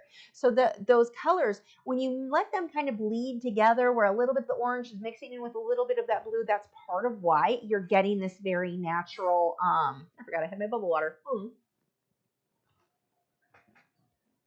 That's very soft tone. But the way that I would attack that, if I were working on this, I would repaint all of the water, because this is really the main. This part here, gosh, that is gorgeous. I love this. I think that looks good, and the colors are okay. This has more of a purpley blue. If we look at that, yeah, see, it's got more purpley gray, which is pretty, and you can leave that. It actually looks fine, but you want to blend that so that mixes down here, so you get more of those same gray tones. What's up here should be down here. And here, I would blend some of that and let it smudge over the orangey color a little bit. So it's kind of opaque, just little, where I'd put the paint, you've seen me do this a million times, where I apply the paint with one brush and with a separate, slightly damp brush, just kind of smudge it so you soften that edge. So it fades in a little bit more. The sky looks really good. I think you did a really good job up here. These are a little bit more harsh, obviously, than what you've got. Those ones are blended more on the sample. Yours are not as blended. So you could, put a little bit of a, you're grinding. It's French fries beak grinding behind my hair. He's like sitting behind my ear here. But you could tone down these trees in the foreground. Those, you don't really want those to be that dark. I would do that. These ones here, I would leave. I love that. Again, you can soften it if you want to layer more black and kind of smudge it out a little bit. But those ones I think are pretty good. The water is the main thing. And this is actually an easy fix. This is not going to mess anything up except for your signature. You're going to have to paint that over again. But the same colors you used up here, you're going to pull them down here. It's these gray tones. It's not really blue. And you want to make sure that this fades from, like, don't even worry about the white yet. That's just a dot that you put on after the fact. But you want to get these orangey tones like what you've got up here. We need that same exact transition you have up here is what you need to do down here, basically. Just what you did here, do here. So that you get that softness. But use the fine mist sprayer. Keep it wet so that you can keep blending as you need to. Or apply a little bit of paint with one brush, take a clean, slightly damp brush, and then smudge it out, just the edges. Don't smudge the center, or we push the paint out so you end up with a heavy ring around the edge. But we need this to just be a lot softer. That's kind of the biggest thing here, is the softness. And this, there should be no line here at all. If we look at this one, see how it just fades. The background completely fades here. There is not a single line. The only line you have is a little bit of a ripple right here. That's it. No line here. This, we need to just completely get rid of that line, soften that up. So I would repaint the entire bottom. I would stop by painting it. I would just get like a light lavendery gray. Start with that and then repaint where we've got the oranges fading out. Same thing you did up here. It needs to be the same colors. That's going to make all the difference in the world. Like, huge difference. And then, of course, we've got just a few little white lines. It looks like it was done with a palette knife. White lines coming across here. That actually might have been an oil painting. Oil or watercolor can get that same effect very, very easily. So that's why I'm like not sure on that. But with acrylics, we do have to work a little harder. But that's my big tip here is make the top needs to match the bottom. There's just too much blue. So we need to get rid of the blue first. And I would do that by painting it that gray lavender. So I say that because the gray lavender is going to have so much white and black in it, mostly white, that it's going to be opaque enough to cover that blue. We need to get that covered because it's clashing. It doesn't fit with what you have here. So, yeah, repaint this so that it's down here, and then Tila, stop. Repaint what you've done here for your reflection of the trees looks great. And then you can, yeah, just repaint some of those reflections, but it's just too blue, way too much blue. So the background here, yeah, if you want to leave that, you're good. Tila, stop. So yeah, those are my tips for that one. I'm not really going to paint over it because, I mean, we can see exactly what we're going for over on this one. So but that's just how you would achieve it. Don't chew on my earring, French fry. Okay. Oh, wow. One SGWW said, thank you so much. I've been so stuck on this one. Oh, I'm so glad to help. Also, okay, I'm not bringing her in for treats. I've got puppy treats, but I'm going to, Cal's like, well, I heard there'd be a treat. Well, here, let me see if I can get the camera. No, no. Okay, actually, I'm going to do it because Cal heard, he knew it was a super chat. He got excited, and now I feel bad. I've got to let him come get it. Let's change cameras really quick and make it so you can see him because that was just too cute. Tila, no. Place. Tila, place. So, I don't know if you can see. This is what's going on over there. Tila is just being a monster. But I do have treats. Come. One for you. One for you. Eat your treat, and then you have to go place again. Tila, place. Take your treat back. Tila, place. I know we haven't taught you how to take treats and then go lay back down. Come on. Come place. Tila, place. Say thank you for the super chat. Place. Place. Good girl. Cal, down. Down. Down. Good job. Training in progress. But thank you so much. That definitely, Cal's happy. You can see his eyes glowing back there. That was funny. He was like, I'm not, you can see French fry in my hair. Cal was like, I'm not waiting. No. That's going to be a problem. Place. That may have been a bad call on my part because she learned, I get off the bed and come to you, and then I get a treat. Let me give them another one. You stay on the bed and you get the treat.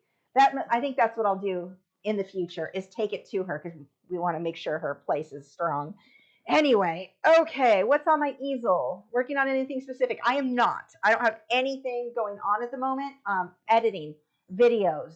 That's kind of my thing because I'm so behind on so many stuff for you guys on Patreon lessons. I've got 3 big projects I need to now edit that are ready to go. And then I've got YouTube stuff, and I'm trying to get more active on social media because I've really let the ball drop on that. So yeah, that is what's going on there. Nothing on the easel though, which sounds sad, but I need to just get caught up on some other stuff. Okay, next. Charisse, you miss stay. You can hear Matt in the other room laughing at her. Okay, we've got a hibiscus. I just got the prettiest, it's a variegated hibiscus. I didn't know that was a thing. The leaves are variegated. They're pink, like pink, light green, green. I don't know. Look up variegated tropical hibiscus. It is so pretty. Unfortunately, that means I have to bring it inside in the winter, but it is really pretty. Its flowers are actually not that impressive. They're just red, basic red flowers. It's the leaves on this that are so gorgeous. Anyway, side story while I pull this up. Okay.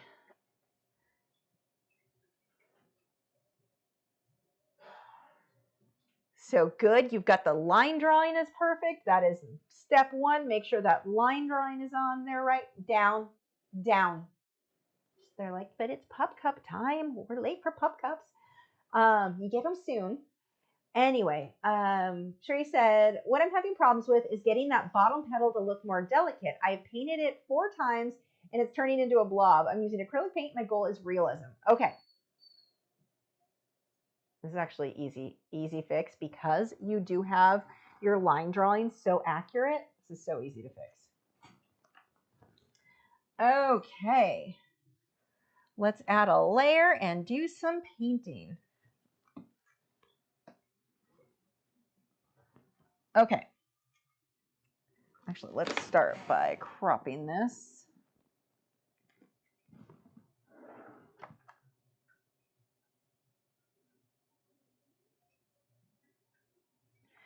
Now, it's not even like straight on, so if it's a little wonky, it's because it's not like a straight on photo, as you can see, but close enough. We can work with that. Okay, so let's look at our colors here.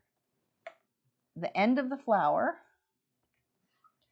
is about that dark. How dark are we on this? We need to bump that opacity way up. We need to go way brighter.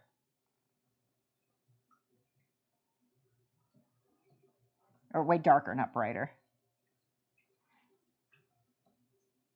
Now, I don't care if it's exact. I just want to make sure that the contrast is there. So if you're like, I can't mix that exact color, don't worry about that. Lights, stop. Lights light enough and darks dark enough are what matters. So here is the lightest color. So you can see it's a lot darker than what your lightest is. And actually, let's go back to this. Tila. She's like, but I'm a puppy and I've been here for 2 hours and I'm bored. I can read dog minds. She's like, and I tried to go lay with Cow and he tried to bite my head off. I was shocked she did that. She doesn't normally do that. We're just picking one little random abstract thing and we are just knock it off. Look at how much darker we need everything to go. I mean, significantly darker.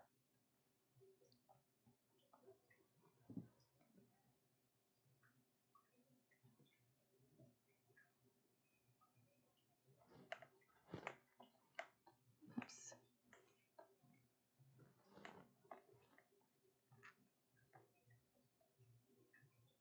This is much sharper there, and then these are soft, and I can actually smudge these out. Where's the blur tool? This always makes my computer, though, lag. The blur is like a weird, angry... Come on. Yeah, it's frozen. It always does that when I blur. It like takes it a minute to really catch up with itself.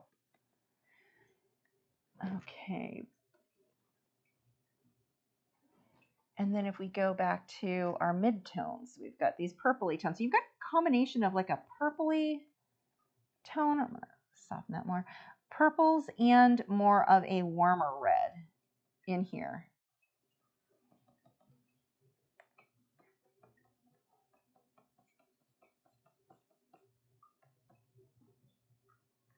Yeah, it's really just getting these darker areas a lot darker.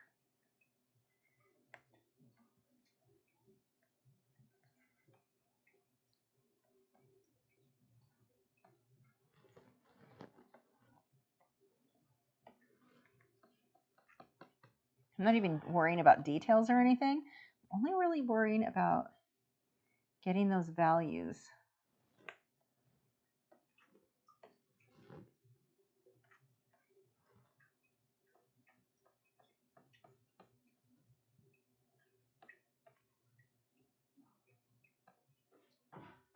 But we start to create more dimension just in getting those values in there where they need to be.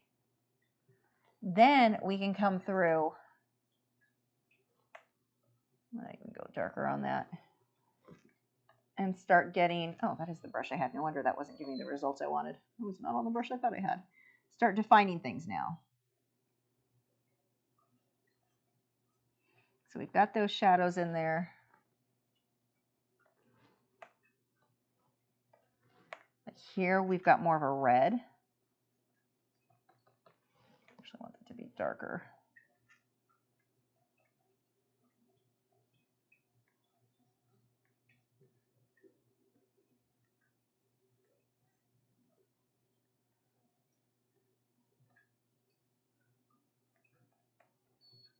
Knock it off. Tila. Not you, Tuna. Your name is Tuna, not Tila. We've got a section here where the background would be green. Tila, enough.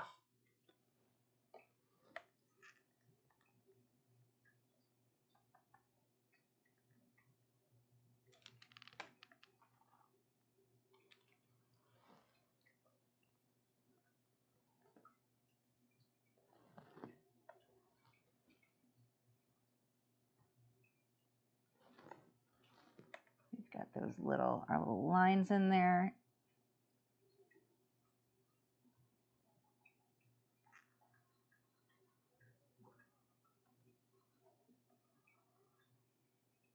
Now this is more of a quick sketch what I'm doing, but the point is, notice what a difference just getting the values in there where we want them. What a difference that starts to make. This needs to be darker. The whole leaf isn't dark enough, or petal, whatever.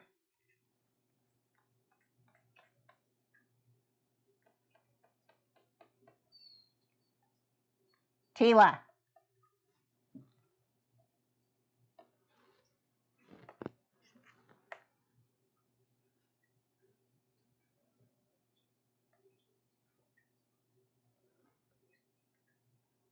See how I just keep adding to it, look at, I'm not just adding random layers though. I'm paying attention to what is on the reference photo.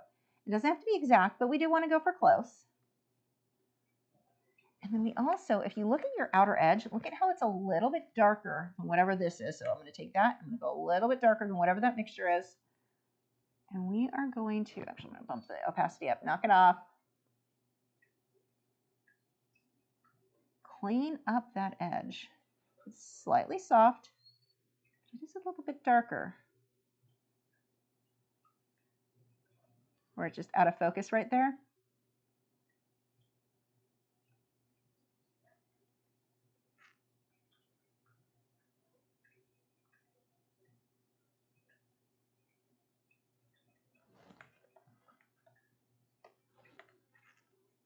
I mean, I have it easy because I'm just color matching, so I'm not actually having to mix like you're going to have to do. You're going to have to pay a bit more attention when you're actually doing yours to color mixing. And it doesn't have to be exact. It's really the values.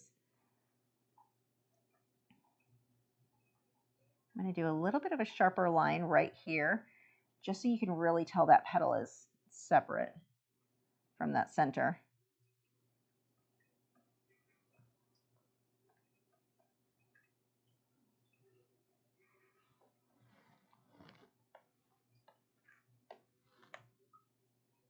We've got definite lines coming through here.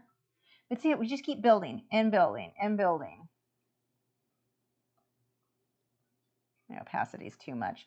But look at, I mean, already, what a difference. How much darker that needs to go. So I'm not going to keep going from there. But you get the idea of what I'm talking about, where we just need to keep building and building and building until we get those values in where they need to be. Because that's really all the issue is here. Dark's darker, light's lighter. That's what the focus is. Right now, everything's very, very light. So now, get it really dark. I mean, it would almost be easier just to make everything darker and then put your highlights on top of that. That's probably what I would go with. And then come through with a smaller round brush, like, you know, my Artify brushes that I am in love with. I would use one of those round brushes to get those clean, crisp edges and get everything nice and clean and well-defined. Like really well, get that. You've got to go even darker than mine. My darks are not dark enough on some of these. They're as dark as the reference photo, but I would probably go darker still, just to make some of those stand out a little bit more. And then obviously keep going with your leaves and everything else, but you are doing good. Nothing is wrong. It's just not finished. So darker. Everything darker is the answer to that. That'll make your life much easier. Okay. We've got Charisse. Let's save this.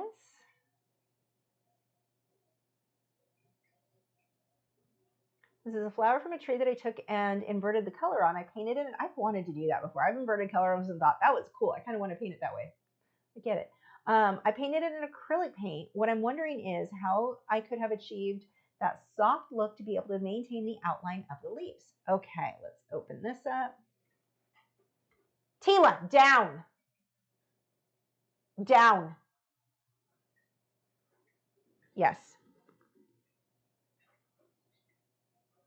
We're almost done, miss. And then you get to go outside and play and have your dump truck NASCAR. I'm used to Greyhound, so with her, when she gets zoomies, I call her a dump truck NASCAR, because it's hilarious to watch her try to go super fast. I mean, again, I'm used to Greyhound, so it's really funny to watch a normal dog trying to go fast. But yeah, she'll do that, and then she will get her pup cup, and that will keep her busy for the rest of the night. Okay, so let's read this again one more time. I'm wondering, how can I achieve the soft look and be able to maintain the outline on the leaves?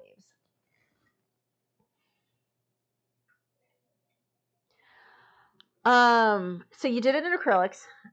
I would do it in glazes, I think. I would repaint the entire background. No, not the entire background. I would repaint all of this. I would do from scratch. This part's fine. I would do, this is a really cool picture, but I would redo, because that doesn't look like a leaf to me. I didn't realize, I thought it was like an atom or something. Like, I don't know what an atom looks like something on a microscope. So I do like the idea of redoing it and making it obvious that that's a leaf. And this one is going the wrong direction. Actually, first of all, this right here, that goes that way. And I think that that matters. And then you'd have a leaf going this way. Having those go the right direction does make a difference in making sure that they look like leaves. So that might be something maybe you want to fuss with this here. But for sure, this whole thing, I would redo all of that. These lines are way, way, way too defined. So the way that I would achieve that in acrylics, I would make sure the drawing is accurate. The drawing is not. The drawing, like this is too harsh. This is a much softer, rounded here, in and out, and then you've got your line here. Mine is not quite right, but I mean, you can see what I mean, how that's like really much more rounded. Mine is not drawn exact. But get that in there. The way that I would do that is do the glaze of the color that you want, or repaint all of it again, make it solid. Repaint the glaze, or get a glaze, and the outer edge, this here, this outer edge, I would thin it with a decent amount of water and glaze it. Not so much that it runs, but thin, and paint it that way. So it's a glaze and not a harsh, thick line. Use a thicker round brush, not the little Artify brushes I like so much. We don't want that much detail. We want something thicker and just kind of soft. And if it's still too harsh, you can take a clean, slightly damp brush and just smudge the edge a little bit. But those edges are really key. The edges here, the edge here, those all need to be really, really, really soft. Now, you didn't say if you were trying to get the same color, you inverted it. So I don't know, when you say you inverted it, if the reference photo was inverted too. If you're trying to get the same color, then it's more purples and whites. This has a lot of oranges and browns, but that may just be personal preference. It doesn't really matter. It's just whichever you like. But if you wanted this one here, you would have to repaint all of that because it's got such this warm, like brown, yellowy tone to it. And this one is your cooler purples and blues. Tila, enough. So anyway, but that's not really important. What's important is getting that transparent look, and the easiest way to do that is in glazes. So thicker brush, thin down the paint so that you're enough that you can see through it. Not enough that it's watery and running all over the place, but enough that you can see through it to paint that outer edge. If that is not working for you, then go ahead and paint it thick, but then take a slightly, just a little bit of smudging on those edges. I mean, just a couple brush strokes done. Don't keep blending and blending. That's not going to give you the look either, but you just need to soften those edges. Right now, the edges are just way, way, way too harsh. The other thing that I would do, if you look on this guy, the dots up front, really all of them are soft. I would go back over all of those with more of the paint and just teeny tiny brush, just tiny brush. Go around the edges, just soften the outer edges so that those also have that kind of out of focus look.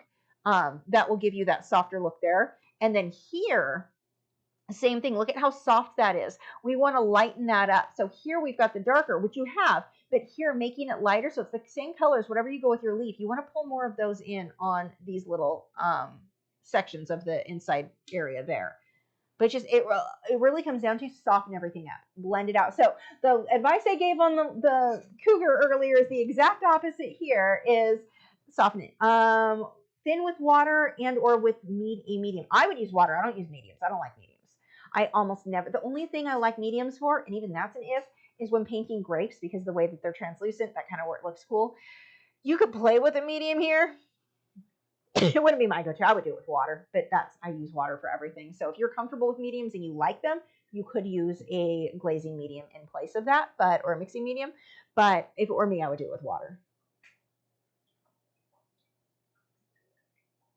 And you can't. My name is Cherish. You pronounce my name Cherish. Why can't I ever get that? I'm never going to get it. I'm just not. I'm sorry. I'm terrible. I'm terrible. I have no memory. We're lucky I remember my name. Half the time I don't remember the dogs' names. Okay. How many more do we have? Hold on. Oh, we are on the last one, so that is pretty perfect. This is Shanique. Stop. No one wants to listen to you whine. No. Nope. This is 11.7 inches by 16.5 inches. We've got a camel. Let's pull this guy up. Oops, let's close these ones first.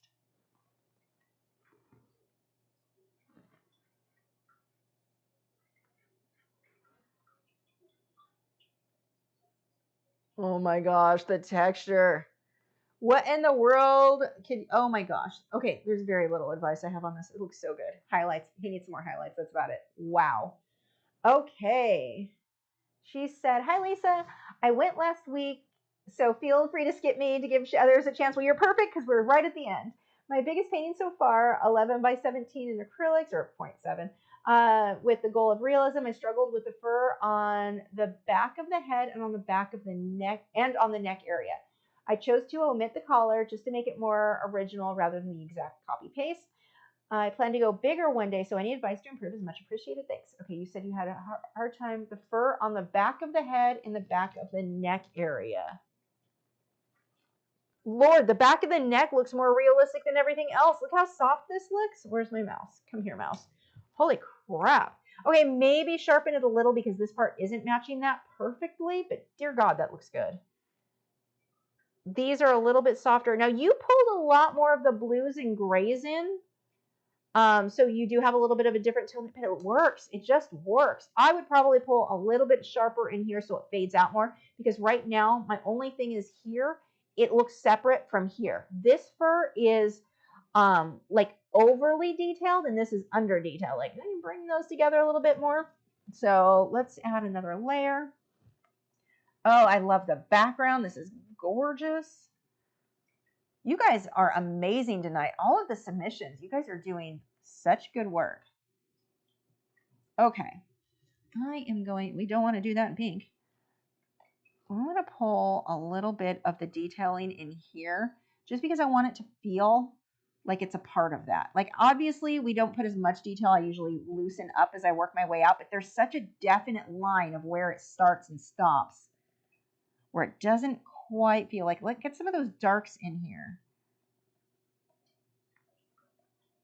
Does it need to be exact? No. I do want just a little bit of detailing, just so they feel a little bit more. Okay, that is too much. Calm yourself. There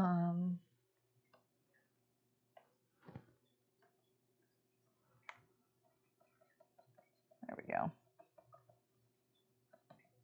So we get a bit more of a transition. I want to pull some of those darks in, like what you have in here. Pull, Tila, enough. Pull those out here a little bit more. And then I would say a little bit more. Okay, we've got, see the darks in here? No, I'm not going to match the darks on him. I'm going to match your darks so it feels like it goes a little bit more. I want to pull some of those darks way more.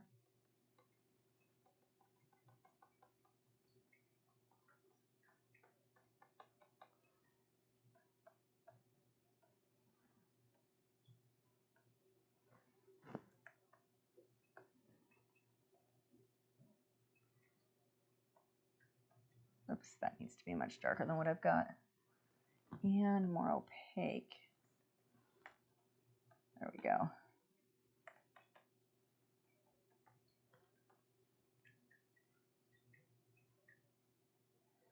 I just want to get, well, I want to make sure we're not losing his form, so he doesn't start looking flat. So see how I'm pulling. a lot more with the browns. And this is just a glaze. This is like super easy to change.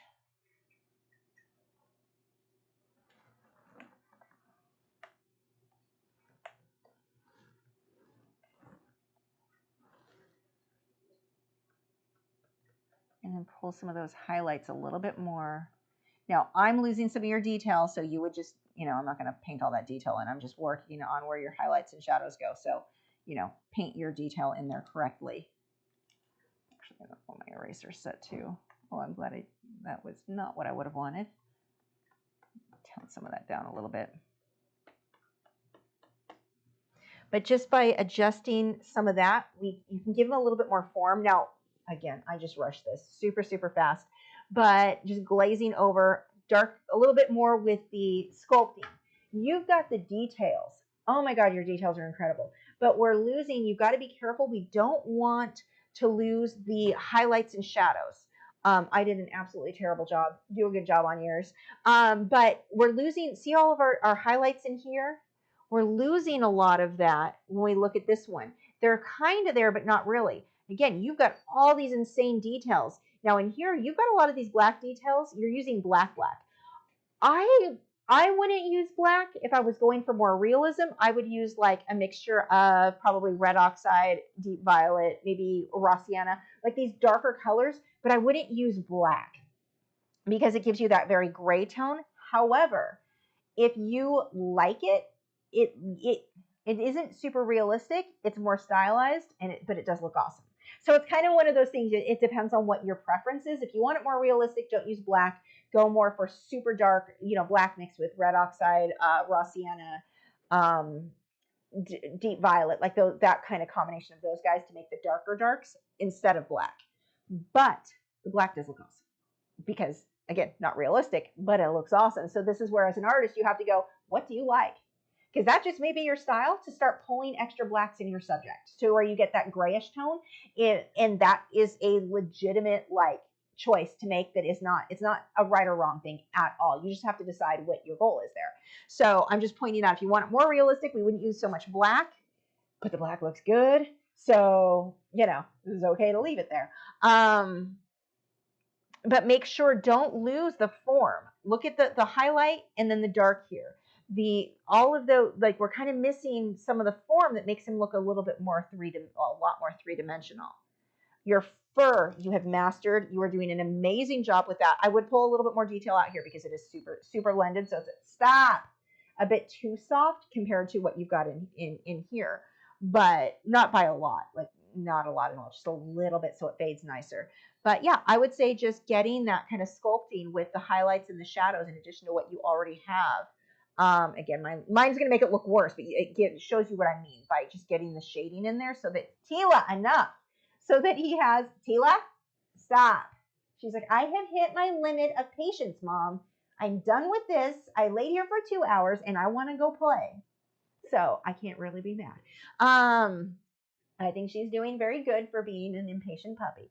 Anyway, but yeah, that is my recommendation for that. I love your sky so much. Oh my gosh, your brush strokes, the way you did that, wow. This is really, really well done. My advice is just nitpicking, mainly making sure that you get the sculpture feel. Play up your highlights and your shadows a little bit more on the, yeah, that's it. I'm just repeating myself at this point. You got it. Again, thank you guys for watching. Thank you, 1SGWW, for the super chat. Shit. Oh, and then I swore. Good. Cow didn't. I'm like, he didn't pop his head up. I'll give him treats when we're done. But oh, there's his head. No, don't lick your lips. I'll bring it to you in a minute because the little tank over there is not going to stay put if I bring him in. Anyway, thank you guys so much. Let me double check. I did get everyone, right? I think I got everyone. Yeah. Yeah, okay, I've got everyone.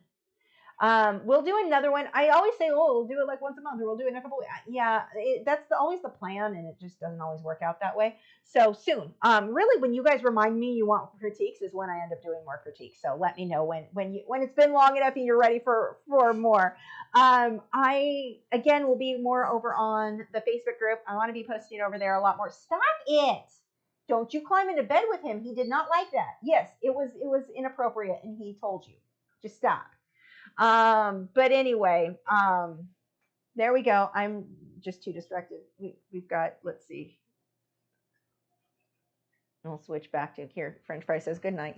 Oh wait, you want to say good night, French Fry? I feel you. I know you're in there. There he is. There's a baby bird. So yeah, thank you guys again, and I will see you because I'm working on the whole actually be active on social media again. You know, it's kind of funny. Yeah, I'm just rambling at this point, but it got to the point where I wasn't using it because I stopped when I stopped using Facebook. I just stopped using most social media altogether. I was using MeWe, but no, that all tanked. So I just kind of got out of the habit. So I'm like, renewed. I'm going to start posting again regularly and stop.